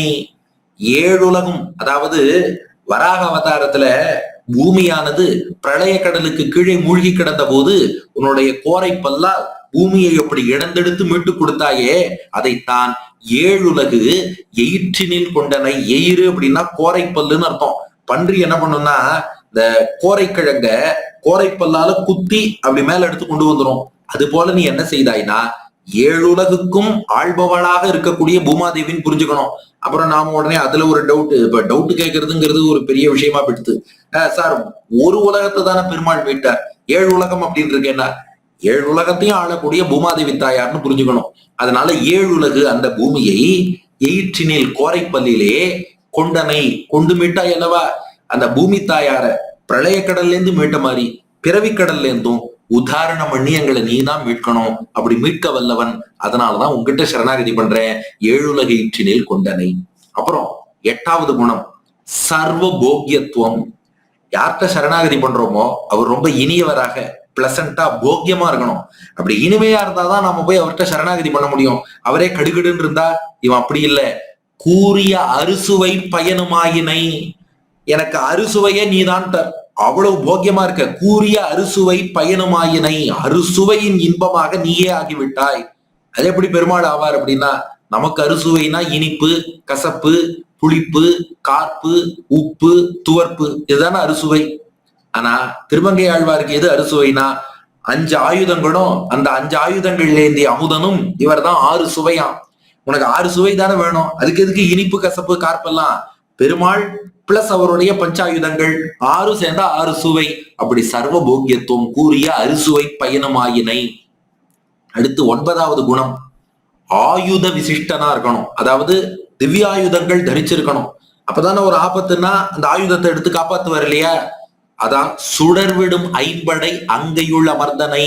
சுடர்விடும் ஒளி வீசக்கூடிய ஐம்படை, படைனா ஆயுதம், ஐம்படைனா பஞ்சாயுதம், சுதர்சன சக்கரம், பாஞ்சஜன்யம்ங்கிற சங்கு, கௌமோதகி கதை, ஷார்ங்கவில், நந்தகம் வாழ், சுடர்விடும் ஐம்படை. இன்னைக்கும் திருக்குடந்தையில 6வது ஆழ்வான் அத்தனையும் ஏந்தின்னு இருக்கான். சுடர்விடும் ஐம்படை அங்கையுள் அமர்ந்தனை. உன்னுடைய அழகான திருக்கரங்களிலே இவை பொருந்தி இருக்கும்படியாக நீ எழுந்தருளி இருக்கிறாய். இது சரி, இப்ப நீங்களே ஒரு கேள்வி கேட்கணும், பெருமாள் நம்மளை காப்பாத்துறதுக்கு இந்த ஆயுதம் எல்லாம் தேவையா? இது இல்லாமலே அவர் காப்பாற்ற வல்லவர் தானே. நிச்சயமா அவர் ஆயுதம் இல்லாமலே காப்பாத்துவார். ஆனா அவர் காப்பாத்துவார் நமக்கு நம்பிக்கை வரணும்னா அவர் இந்த ஆயுதத்தை தாங்கி பிடிச்சாதான் நாம நம்புவோம். நமக்கு நம்பிக்கை ஏற்பட, என்னத்தான் ஸ்டெதாஸ்கோப் இல்லாம ஒரு டாக்டரால மருத்துவம் பார்க்க முடியும்னாலும் பேஷண்ட் ஒத்துக்க மாட்டான். அவர் ஸ்டெதாஸ்கோப்பை வச்சு அப்படி மூச்சு விடுங்கன்னு சொல்லி பார்த்தாதான் டாக்டர் நல்லா பார்த்துட்டாருமா. சில பேர் மூட்டு வலின்னு சொன்னா அந்த ஸ்டெதாஸ்கோப்பையே மூட்டுல வச்சு பார்த்தாதான் இவர் டாக்டர்னு ஒத்துப்பான். அது போல எம்பெருமானாகவே இருந்தாலும், சர்வசக்தி படைச்சவனா இருந்தாலும் அவர் ஆயுதத்தை தாங்கின்னு வந்தாதான் ஓ ஆயுதம் எல்லாம் வச்சிருக்காரு காப்பாத்துவாருன்னு இவன் நம்புவான். அது மட்டும் இல்ல, பெருமாள் என்ன பண்ணிட்டார், இந்த ஆயுதத்தை எல்லாம் கீழே வச்சுட்டா கூட பக்தன் ஆபத்துக்கும் போது எடுத்து காப்பாத்த கொஞ்சம் தாமதமாகுமே, வேண்டாப்பா நான் கையிலேயே தயார் நிலையில வச்சுக்கிறேன்னு சுடர்விடும் ஐம்படை அங்கையுள் அமர்ந்தனை, ஒளி வீசக்கூடிய அந்த பஞ்சாயுதங்களையும் அழகிய திருக்கரத்திலேயே தாங்கி கொண்டிருக்கிறாய். அப்ப அந்த ஆயுதம் இருப்பதாலே நிச்சயம் நீ காக்க வல்லவன். ஏன்னா ஒவ்வொன்றும் எம்பெருமானுடைய ஒரு சக்தியை காட்டுறது. குறிப்பா சங்கு சக்கரங்கள்ங்கிறது ஞான சக்திகளை உணர்த்துவதாக சுவாமி பிள்ளலோகாச்சாரியார் ரொம்ப அழகா விளக்கி இருக்கிறார். ஆகையினால ஞான சக்திகள்லாம் கொண்டவன்கிறத இந்த திவ்யாயுதங்கள் மூலம் எம்பெருமான் நமக்கு உணர்த்துகிறான். இது 9வது குணம், சுடர்விடும் ஐம்படை அங்கையுள்ள வர்த்தனை. 10வது குணம் சர்வ பல பிரதத்துவம். யார்கிட்ட சரணாகதி பண்றோமோ அவர் எல்லா பலனும் தரவல்லவரா இருக்கணும். அது பெரிய விஷயம். அவர் சக்தி வாய்ந்தவர் தான், பெரியவர் தான், காரண பொருள் தான், எல்லாம் சரிதான். நான் சரணாகதி பண்ணாப்பா நான் மோட்சம் மட்டும்தான் தருவேன், மத்ததெல்லாம் நீ வேற யார்ட்டையா போய் கேட்டுக்கோ அப்படி சொல்றவரா இருக்கக்கூடாது. எது கேட்டாலும் தரணும். இந்த பெரிய பெரிய ஷாப்பிங் காம்ப்ளெக்ஸ் எல்லாம் சொல்றா பாருங்க, நீ ஹேர்பின்ல இருந்து ஏரோப்ளேன் வரைக்கும் எல்லாமே எங்கள்கிட்ட வாங்கிக்கலான்னு. அது போல இம்மை மறுமைக்கான அனைத்து நன்மைகளையும், அதுக்காக இம்மையிலேயே நாம மூழ்கணும்னு அர்த்தம் இல்லை, மோட்சத்துக்கு விரோதம் இல்லாத இம்மை பலன்கள் கேட்டாலும் கொடுத்துருவார். சில பேர் இம்மைக்கு மட்டுமேனா வாழ அதுலயே வச்சிருவார். இல்ல எனக்கு இங்கேயும் நல்லா வச்சிரு அங்க மோட்சமும் கொடுன்னு சொன்னா இங்கேயும் கொடுத்து அங்கேயும் கொடுக்கக்கூடியவரா இருக்கணும். இல்ல இதை பத்தி கவலை இல்ல மோட்சம் வேணும்னு கேட்டா அதையும் கொடுப்பவரா இருக்கணும். இந்த எல்லா பலன்களையும் யார் தராரோ அவர்கிட்ட தான் சரணாகதி பண்ணணும். அந்த தன்மை உண்டா? உண்டே. சுந்தர நாள் தோல் முன்னீர் வண்ணான்னார். முன்னீர்னா கடல்னு அர்த்தம். முன்னீர் வண்ணா கடல் வண்ணனாக எம்பெருமான் இருக்கான். கடல் போன்ற கருநீல வண்ணம். சுந்தர நாள் தோள், அவன் அழகான 4 தோளோட இருக்கான். எதுக்கு 4 தோள்னா தர்மம் அர்த்தம் காமம் மோட்சம், அறம் பொருள் இன்பம் வீடு 4ஐயும் நான் தரேங்கிறான். உனக்கு தர்மப்படி ஒரு வாழ்க்கையும் நான் அமைச்சு தரேன், பொருள் தர்மத்துக்கு உட்பட்டு பொருள் சம்பாதிக்கிற வாய்ப்பையும் ஏற்படுத்தி தரேன், அந்த தர்மத்துக்கு உட்பட்டு சம்பாதிச்ச பொருளால தர்மத்துக்கு உட்பட்டு இன்பம் தூக்கவும் வாய்ப்பு தரேன். மறந்துடாத வீடு பேரு மோட்சம்னு ஒண்ணு இருக்கு, அதையும் நான் தரேன். அதனால 4க்கு எதுக்குன்னா 4 புருஷார்த்தமும் நான் தரவல்லவன். அதான் சர்வபல பிரதத்துவம். நாம என்ன பலன் பிரார்த்திச்சாலும் அறம் பொருள் இன்பம் வீடுக்குள்ள அது வந்துடும். இப்போ நிறைய எனக்கு திருக்கோவிலுக்கு போய் பெருமாள் கைங்கரியம் பண்ற பாக்கியம் வேணும்னு கேட்கறோம்னா அந்த பிரார்த்தனை தர்மத்துக்குள்ள வந்துடும். அதுதான் நமக்கான தர்மம். இல்ல பணம் வேணும், காசு வேணும், ப்ரமோஷன் வேணும், படிப்பு வேணும், இந்த மாதிரி விஷயங்கள் கேட்கறோம்னா அதெல்லாம் பொருளுக்குள்ள வந்துடும். இன்பம் இல்ல எனக்கு இன்னொரு வீடு வேணும், பங்களா வேணும், அது வேணும், இது வேணும்னு கேட்டு அதுல சந்தோஷமா இருக்கணும்னு ஆசைப்படுறோம் அப்படின்னா இன்பம்ங்கிற கேட்டகரியில அது வந்துடும். மோட்சம் வேணும்னு கேட்கறோம்னா வீட்டுல வந்துடும். அப்ப நம்முடைய அத்தனை பிரார்த்தனைகளும் இந்த 4 அறம் பொருள் இன்பம் வீடுல வந்துட போறது. 4ஐயும் தர சுந்தர 4 தோள் முன்னீர் வண்ணா சர்வபல பிரதத்துவம் இருக்கு. அப்ப அவன்கிட்ட சரணாகதி பண்றோம்.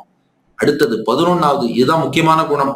துவயத்திலேயே பார்த்தோம், ஸ்ரீமன் நாராயண சரணம். பிராட்டியோடு கூடிய பெருமாள்கிட்ட தான் சரணாகதி பண்ணணும். பிராட்டி இல்லாதவன்ட்ட சரணாகதி பண்ண முடியாது. பிராட்டி இருக்காளான்னா பிராட்டி இல்லாம என்ன, திருக்குடந்தையில 2 நாச்சியார் பெருமாளுக்கு திருவடி வாரத்திலேயே இருந்துட்டு திருவடியை வருடி கொண்டு ஸ்ரீதேவி பூதேவி நாச்சியார் எழுந்தருளி இருக்கிறார்களே. அதான் 11வது குணம். என்னன்னா பிராட்டியோடு கூடியவனாக இருக்கிறான்.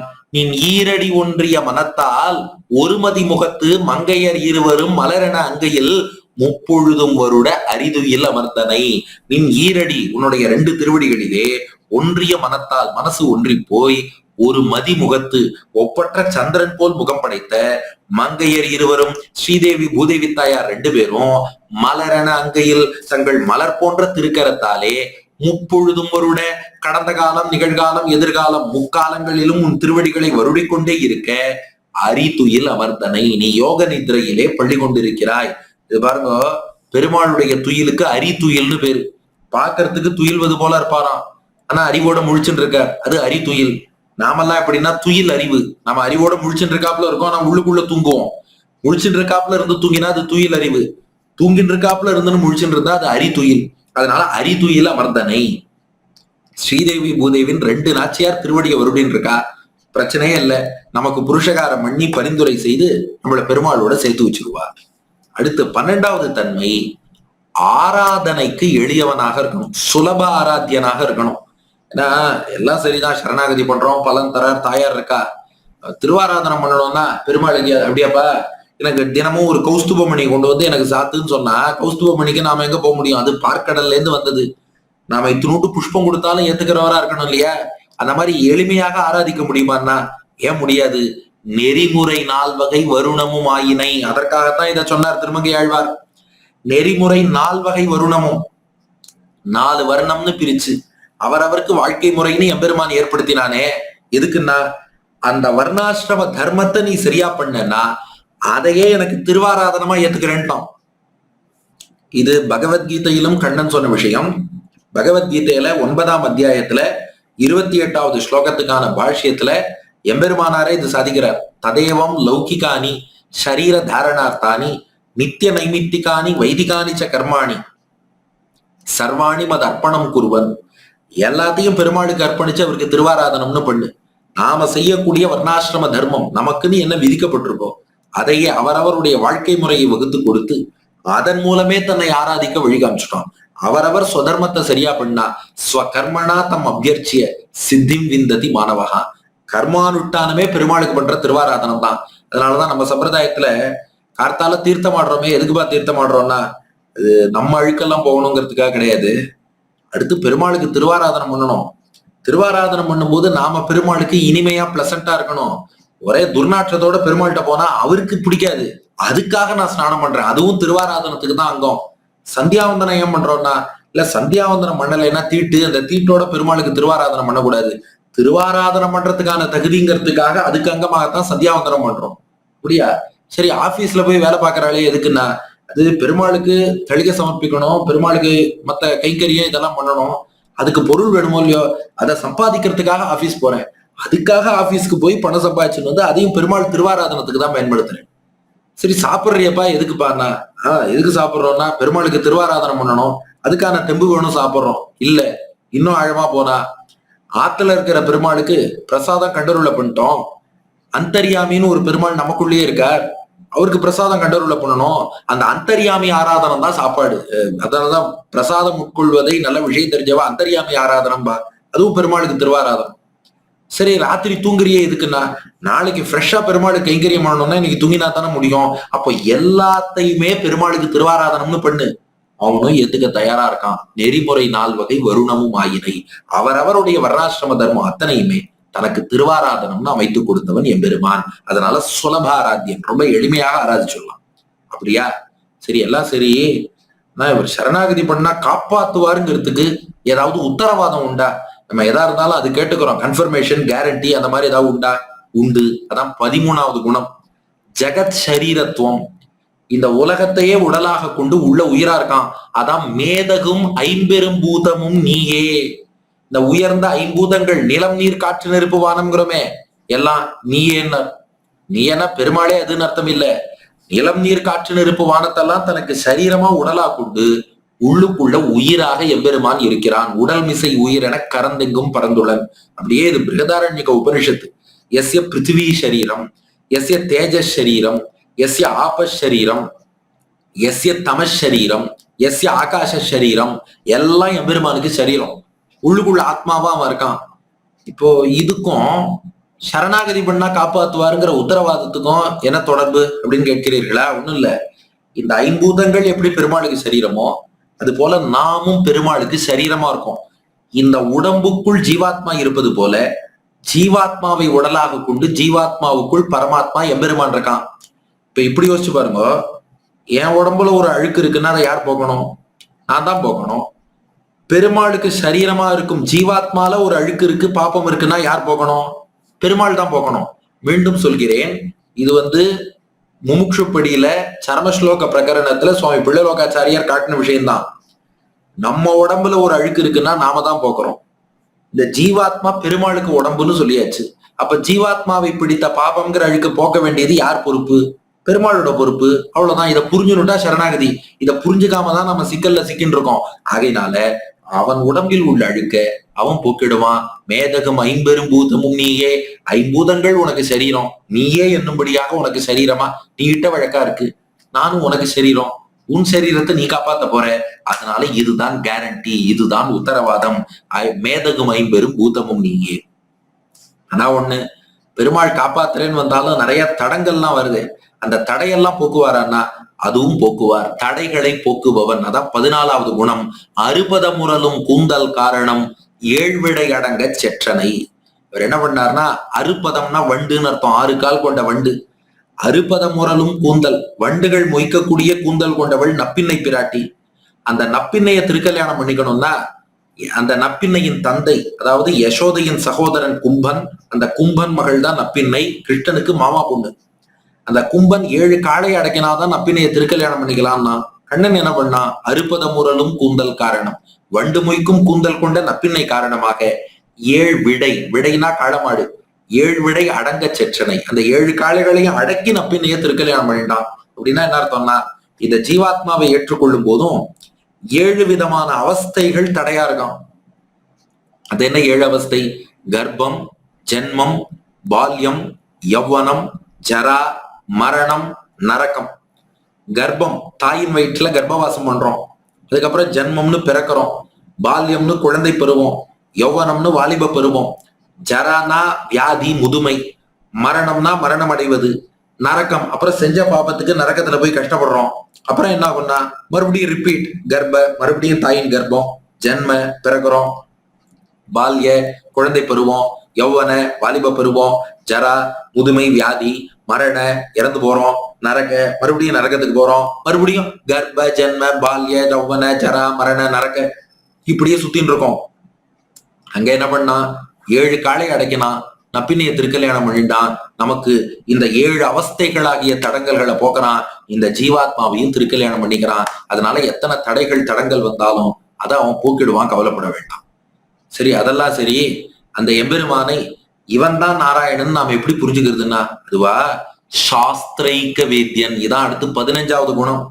இவ்வளவு பெருமை இவனுக்கு சொன்னோமே, இதெல்லாம் எங்கேருந்து தெரிஞ்சுக்கிறோம்னா வேதத்தை கொண்டு மட்டும்தான் தெரிந்து கொள்ள முடியும். இதுல பல பிரம்மசூத்திர கருத்துகள் திருவள்ளுவர் இருக்கையில இருக்கு.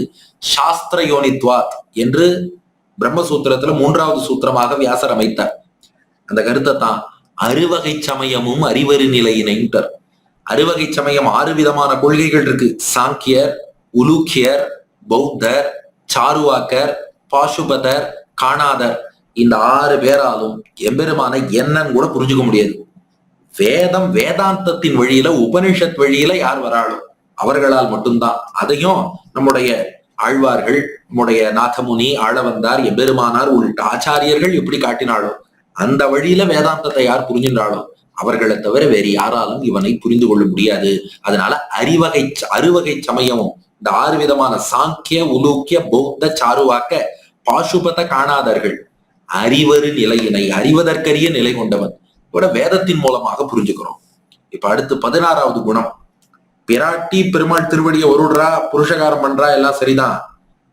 நாம சரணாகதி பண்ணும்போது தாயார் பக்கத்துல இருக்கணுமே. அந்த நேரம் பார்த்து நான் எங்க அம்மாவாத்துக்கு போறேன், எங்கேயா போயிடுவாளான்னா இல்ல. லக்ஷ்மியோடு எப்போதும் நித்திய சம்பந்தம் கொண்டவன். அங்க லக்ஷ்மி பத்தின்னு சொன்னோம் ஏற்கனவே முன்னாடி 11வது குணம். இங்க லக்ஷ்மியோடு நித்திய சம்பந்தம், கணவனா இருக்கிறது மட்டும் இல்ல, எப்போதும் விட்டு பிரியாமலதான் ஸ்ரீமன் நாராயண சரணம், பிராட்டியோடு எப்போதும் சேர்ந்திருப்பான். அதான் 16வது குணம். ஐம்பால் ஓதியை ஆகத்து இருத்தினை.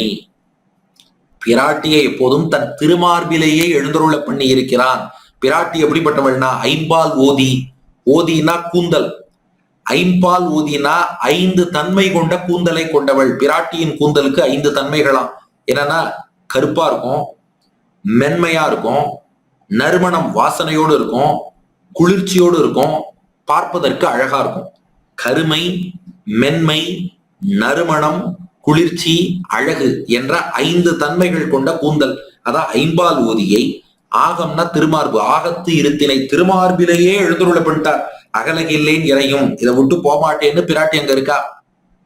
அதனால கருணையே வடிவெடுத்தவள் திருமார்பில் இருப்பதால அவர் திருவுள்ளத்திலேயே நிறைய கருணை இருக்கும். எப்போதும் பிராட்டி திருமார்பை பிரிய மாட்டா. அதனால புருஷகாரம் பண்ணி காப்பாத்திடுவார். இது மட்டும் இல்ல, எல்லாத்தையும் இயக்குபவன் அவன் தான். அதான் 17வது குணம். சர்வாந்தர்யாமி, அறமுதல் 4 மூர்த்தி 3 இருவகை பயனாய் ஒன்றாய் விரிந்து நின்றனை. அவன் எப்படிப்பட்டவன் அப்படின்னா எல்லாத்துக்குள்ளயும் அவன் தான் அந்தர்யாமியா இருக்கான்.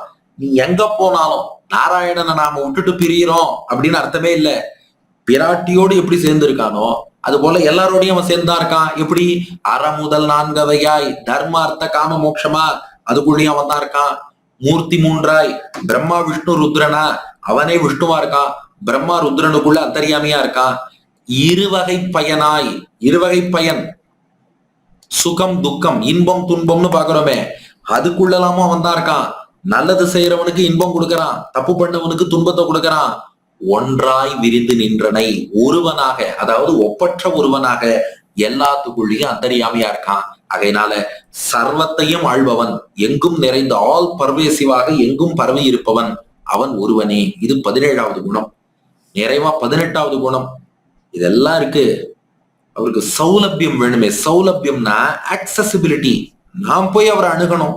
அடியன் போய் சரணாகதி பண்ணணும்னா எங்க போய் பண்ணலாம்னா அதுக்குதான் திருக்குடந்தை இருக்கு. சௌலபியத்தோடு ரொம்ப சுலபமா எல்லாரும் போய் அணுகும்படி. நீ தபஸ் பண்ணி திருப்பார்கடலுக்கோ வைகுண்டத்துக்கோ வந்து என்ன வணங்குன்னு சொல்லல. அந்தரியாமைய சேவிச்சுட்டு அப்புறம் சரணாகதி பண்ணுன்னு சொல்லல. சௌலபியம் ரொம்ப எளிமையா திருக்குடந்தையில பள்ளி கொண்டிருக்கார். அதான் 18வது குணம்.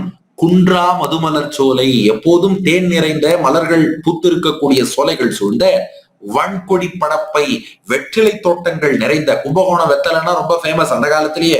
வன்கொடி படப்பை, வெற்றிலை தோட்டங்கள் நிறைந்த வறுப்புணல் பொன்னி மாமணி அலைக்கும். பொன்னின்னு சொல்லக்கூடிய காவிரி நதி ரத்தனங்களை கொண்டு வந்து கும்பகோணத்துல சேர்க்க, சென்னல் ஒன் கழனி திகழ்வனம் உடுத்த, நெல் மணிகள்லாம் அப்படியே வயல்ல நன்றாக விளைந்திருக்க, அந்த சென்னலோன் கழனி நெல் பூத்த அந்த வயல்கள் எல்லாம் சூழ்ந்து இருக்கக்கூடிய கற்போர் புரிசை, கற்றவர்கள் வித்வான்கள் வாழக்கூடிய ஊர் என்று பெருமை பெற்ற கனக மாளிகை, அந்த கும்பகோணத்தில் உள்ள தங்க மாளிகைகளிலே நிமிர்கொடி விசும்பில் இளம்பரை துவக்கும். தங்கத்துல மாளிகை கட்டியிருக்காளாம் கும்பகோணத்துல. அந்த காலத்துல அப்படி பெரிய பணக்காரர்கள்லாம் இருந்திருக்கா போல இருக்கு. தங்க மாளிகை கட்டி அந்த தங்க மாளிகையில உள்ள கொடிகள்லாம் வானத்துல உள்ள சந்திரனை போய் தொட்டுட்டு வருமா. மேல கொடி பறக்கிறது, அவ கொடி கட்டி பறக்கிறா. அந்த கொடி எவ்வளவு உயரத்துக்குன்னா நிமிர்கொடி விசும்பில் இளம்பரை துவக்கும், சந்திரனையே போய் தொட்டுடும். அப்படிப்பட்ட செல்வம் மல்கு தென்திரு குடந்தை. அப்படிப்பட்ட செல்வம் நிறைந்த, அதாவது செல்வம்னா லௌகிக செல்வம்னு மட்டும் இல்ல, பக்தி ஞானம் வைராகியம் உள்ளிட்ட ஆத்ம குணங்கள் போன்ற செல்வங்களும் நிறைந்த தென் திருக்குடந்தை. தென்னுனா தெற்கு இருக்குன்னு ஒரு அர்த்தம், தென்னுனா அழகியன்னு அர்த்தம். கும்பகோணமே அழகான ஊர், பெருமாளும் அழகு, எல்லாரும் அழகு. கும்பகோணத்துல இருக்க மக்களும் அழகு. அடியனாந்தூர்கார இல்லையா, கும்பகோண மக்கள் எல்லாரும் அழகு. அப்படிப்பட்ட தென் அழகானதான திருக்குடந்தை அந்த ஊர்ல அந்தணர் மந்திர மொழியுடன் வழங்க. அந்தணர்கள் எப்போதும் வேத மந்திரங்களை சொல்லி அந்த மந்திரங்களால் உன்னை சேவிக்க வைதிக விமானத்துக்கு கீழேயே எழுந்தருளி இருக்கக்கூடிய ஆடரவு அமளியில், அரவம்னா பாம்பு, ஆடரவுன்னா பெருமாள் அமுதன் பள்ளி கொண்டார் இல்லையா, அந்த மகிழ்ச்சியில அப்படியே ஆதிசேஷனே ஆடின்னு இருக்காராம். அதான் ஆடரவு, மகிழ்ச்சியில் படமெடுத்து ஆடக்கூடிய அரவு பாம்பு என்னும் அமளியில். அமளினா படுக்கை, பெட்டுன்னு அர்த்தம். அந்த அமளியில் அரி துயில் அமர்ந்த. ஏற்கனவே பார்த்தோமே, அரி துயில்னா முழிச்சுட்டே தூங்குறது. அரி துயில் முன்னாடியே பார்த்தோமே, தூங்குற மாதிரி முழிச்சுட்டு இருக்கிறது. நாமெல்லாம் துயில் அறிவு, முழிச்சுட்டே தூங்குவோம். பெருமாள் தூங்குற மாதிரி இருப்பார், முழிச்சுட்டு இருப்பார். அந்த அரி துயில் அமர்ந்த அப்படி பள்ளி கொண்டு இருக்கக்கூடிய பரமா. பரமா என்றால் த சுப்ரீம், மிக மிக உயர்ந்த பரம்பொருளே. திருக்குடந்தை என்பது இன்னைக்கும் பரம ஸ்ரீ வைஷ்ணவ கஷேத்திரம். கும்பகோணத்துல பரமா என்று அமுதனை திருமங்கை ஆழ்வார் அழைத்தார். காஞ்சிபுரம் கூட சிவகாஞ்சி விஷ்ணு காஞ்சி அப்படி எல்லாம் பிரிப்பா. திருக்குடந்தையில அமுதன் தான் மெயின் டெய்டி. அவரை சுத்தி அவரை சேவிக்கத்தான் சிவபெருமான் பல வடிவங்கள் எடுத்து இந்த பெருமாளை சுத்தி சுத்தி வந்து பெருமாளை சேவிக்கிறார்னு நம்முடைய பெரியோர்கள் ரொம்ப ரசிச்சிருக்கா.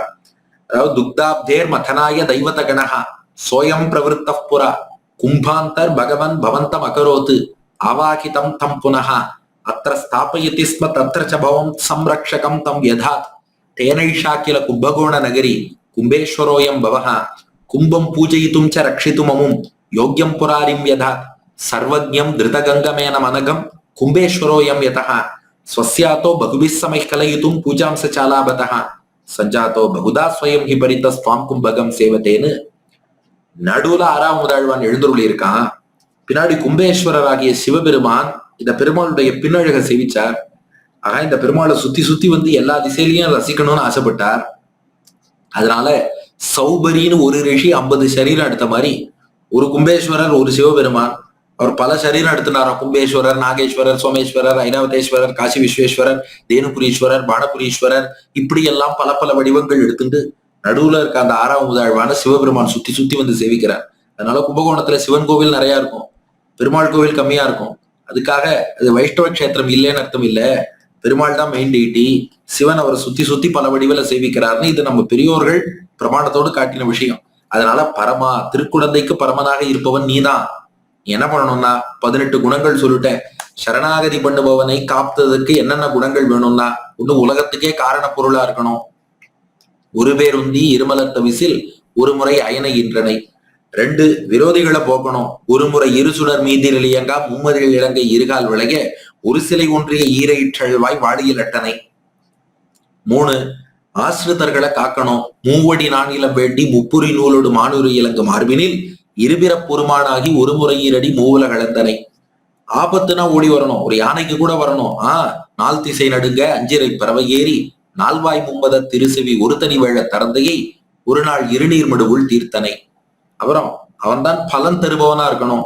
முத்தி நான்மறை ஐவகை வேள்வி அறுதொழில் அந்தனர் வணங்கும் தன்மையை ஐம்புல நகத்தினுள் சிறுத்து நான்குட நடக்கி முக்குணத் திரண்டவை அகற்றி ஒன்றினில் ஒன்றி நின்று ஆங்கிருபிற பருப்போர் அறியும் தன்மையை.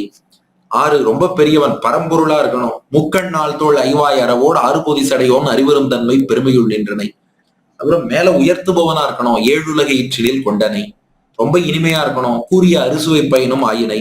ஆயுதத்தோடு இருக்கணும். சுடர்விடும் ஐம்படை அங்கையுள் அமர்ந்தனை. அப்புறம் எல்லா பலனும் தரணும். சுந்தர நாள் தோள் முன்னீர் வெண்ணா. பிராட்டியோடு இருக்கணும். நீ ஈரடி ஒன்றிய மனத்தால் ஒருமதி முகத்து மங்கையர் இருவரும் அலரன அங்கையில் முப்பொழுதும் வருட அரிதுயில் அமர்ந்தனை. எளிமையா ஆராதிக்கும்படி இருக்கணும். நெறிமுறை 4 வகை வருணமும் ஆயினை. அப்புறம் நிச்சயம் உலக காக்கணும். மேதகம் ஐம்பெரும் பூதமும் நீயே. தடைகளை தகர்க்கணுமே. அறுபத முரலும் கூந்தல் காரணம் 7 விடை அடக்க செற்றனை. அவனை எப்படிதான் தெரிஞ்சுக்கிறது? அறுவகை சமயமும் அறிவரின் நிலையினை சாஸ்திரம் மூலமா தான் தெரிஞ்சுக்க முடியும். பிராட்டி விட்டு பிரியாம இருக்கணுமே. ஐம்பாலோதியை ஆகத் திருத்தினை.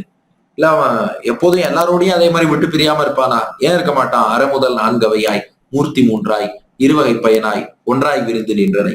சரி, அவனை எளிமையா அணுகணும். எப்படி? குன்றா மதுமலர் சோலை வெண்கொடி படப்பை வருப்புணல் பொன்னி மாமணி அலைக்கும் சென்னலொன்கழனி திகழ்வனம் முடித்த கற்போர் குடிசை கனக மாளிகை நிமிர்குடி விசும்பில் இளம்பெறை துவக்கும் செல்வம் மல்கு தெந்திரு குடந்தை அந்தணர் மந்திர மொழியுடன் வழங்க ஆடரவமழியில் அருதுயில் அமர்ந்த பரமா. இப்ப என்ன பண்ண போற? உங்ககிட்ட சரணாகதி பண்றேன். எதுக்கு? உன் அடியனை பரமா, நீ அடியனை பணிவன் வருமிடர் அகல மாற்றோ வினையே. இதுக்கு நம்ம அர்த்தம் பண்ணும்போது எப்படி பண்ணிக்கணும்னா, வருமிடர் அகல உன் அடியனை பணிவன். வரும் இடர், இடர்னா கஷ்டம்னு அர்த்தம். கட்டம் தீரணும். என்ன கட்டம் தீரணும் அப்படின்னா, என்னுடைய பாபங்கள் இடையூறா இருக்கு, உன்னை நேர்ல அனுபவிக்கணும்னு ஆசைப்படுறேன். ஆனா அதுக்கு தடங்கலாக பாவங்கள் இருக்கு. அதுக்கு மேல என்ன? இந்த சம்சாரம், உலகியல் வாழ்க்கை. அந்த சம்சாரம் என்பதே எனக்கு ஒரு இடர், கஷ்டம் தான். இடர்னா துன்பம்னு அர்த்தம். வரும் இடர், அடுத்தடுத்து துன்பத்தை உண்டாக்கக்கூடிய இந்த சம்சாரம்ங்கிறது இருக்கே, அகல, இது மொத்தமாக நீங்க வேண்டும். உலகியல் சம்பந்தம், பாபங்கள், கர்மா, கர்மாவின் வாசனை, இது எதுவுமே கூடாது. வரும் இடர் அகல, இது எல்லாம் நீங்க நின் அடியனை பணிவன் உன் திருவடிகளிலே சரணாகதி செய்கிறேன். இதுதான் திருமங்கையாழ்வாரோட சரணாகதி. அமுதன் திருவடியில நின் அடியனை பணிவன், நேரா உன் திருவடிகள் தான் கதின்னு சரணாகதி பண்ணிட்டேன். எதற்காக? வரும் இடர் அகல நின் அடியனை பணிவன். சம்சாரத்தில் உள்ள எல்லா துன்பங்களும் தீர வேண்டும். சம்சாரத்தில் நேரக்கூடிய கொடிய துக்கங்கள் எல்லாம் நீங்குவதற்காக உன் திருவடியில சரணாகதி பண்ணிட்டேன். நீ என்ன பண்ணணும்னா, மாற்றோ வினையே, என் வினையை மாற்று. மாற்றுனா போக்கி அருளணும். எதை? வினைனா பாபங்கள். பாபங்கள், அந்த பாபத்தால் விளையும் சம்சாரம் எல்லாத்தையும் நீ போக்கி அருளும். ஆகையினால வரும் இடர் அகல, சம்சாரத்தில் நேரக்கூடிய துக்கங்கள் நீங்க நின் அடியனை பணிவன் உன் திருவடியில சரணாகதி பண்றேன். நீ என்ன பண்ணணும்னா, மாற்றோ வினையே, என்னுடைய வினைகளை மாற்றி போக்கி நீதான் அடியனுக்கு அனுகிரகம் பண்ணணும் என்று எம்பெருமான் திருவடிகள்ல திருமங்கையாழ்வார் சரணாகதி பண்றார். அப்படியே ஸ்ரீமன் நாராயண சரணோ சரணம் பிரபத்தியே, உன் திருவடியில சரணாகதி பண்ணிட்டேன். நீ என்ன பண்ணணும்? உனக்கு கைங்கரியம் பண்ணணும். ஸ்ரீமத்தே நாராயணாய நமகான்னு உன் ஆனந்தத்துக்காகவே அடியன் கைங்கரியம் பண்ணணும். அதனால வரும் இடர் அகல, இந்த இடர்களாகிய சம்சாரம் எல்லாம் நீங்கும்படி மாற்றோ வினையே, என் வினைகள் பாபங்கள் எல்லாத்தையும் போக்கி கொடு, நீ அடியனை பணிவன் சரணாகதி பண்றார். நாமும் அப்படியே அமுதன் திருவடிகளிலும் ஆழ்வார் திருவடிகளிலும் சரணாகதி செய்து அவர்களுக்கு பல்லாண்டு பாடி இத்தோடு இந்த உபன்யாசத்தை ஜிஆர் சுவாமிக்கும் அடியனுடைய கிருத்தஜ்ஞத்தையை தெரிவித்துக் கொண்டு கேட்ட உங்கள் பொறுமைக்கும் பல்லாண்டு பாடி அடியேனும் நிறைவு செய்கிறேன். இடங்கொண்ட நெஞ்சத்து இடங்கி கிடப்பன என்றும் பொன்னி தடங்கொண்ட தாமரை சூழும் மலர்ந்த தன்பூங் குடந்தை விடங்கொண்ட வெண்பல் கருந்துத்தி செங்கண் தழலுமிழ்வாய் படங்கொண்ட பாம்பனை பள்ளி கொண்டான் திருப்பாதங்களே. திருமங்கையாழ்வார் திருவடிகளே சரணம். பற்பமெனத்திகள் பைங்கழலும் தன் பல்லவமே விரலும். பற்பமென திகழ் பைங்கழலும் தன் பல்லவமே விரலும். பாவனமாகிய பைந்துவராடை பதிந்த மருங்கழகோ. பாவனமாகிய பைந்துவராடை பதிந்த மருங்கழகும். முப்புறமும் முப்புரி நூலோடு முன் கையில் ஏந்திய முக்கோல் தன்னழகும் எப்பொழுதும் யதிராசன் வடிவழகு என் இதயத்துள்ளதால் இல்லை எனக்கெதிர் இல்லை எனக்கெதிர் இல்லை எனக்கெதிரே இல்லை எனக்கெதிர் இல்லை எனக்கெதிர் இல்லை எனக்கெதிரே இல்லை எனக்கெதிரே இல்லை எனக்கெதிரே இல்லை எனக்கெதிரே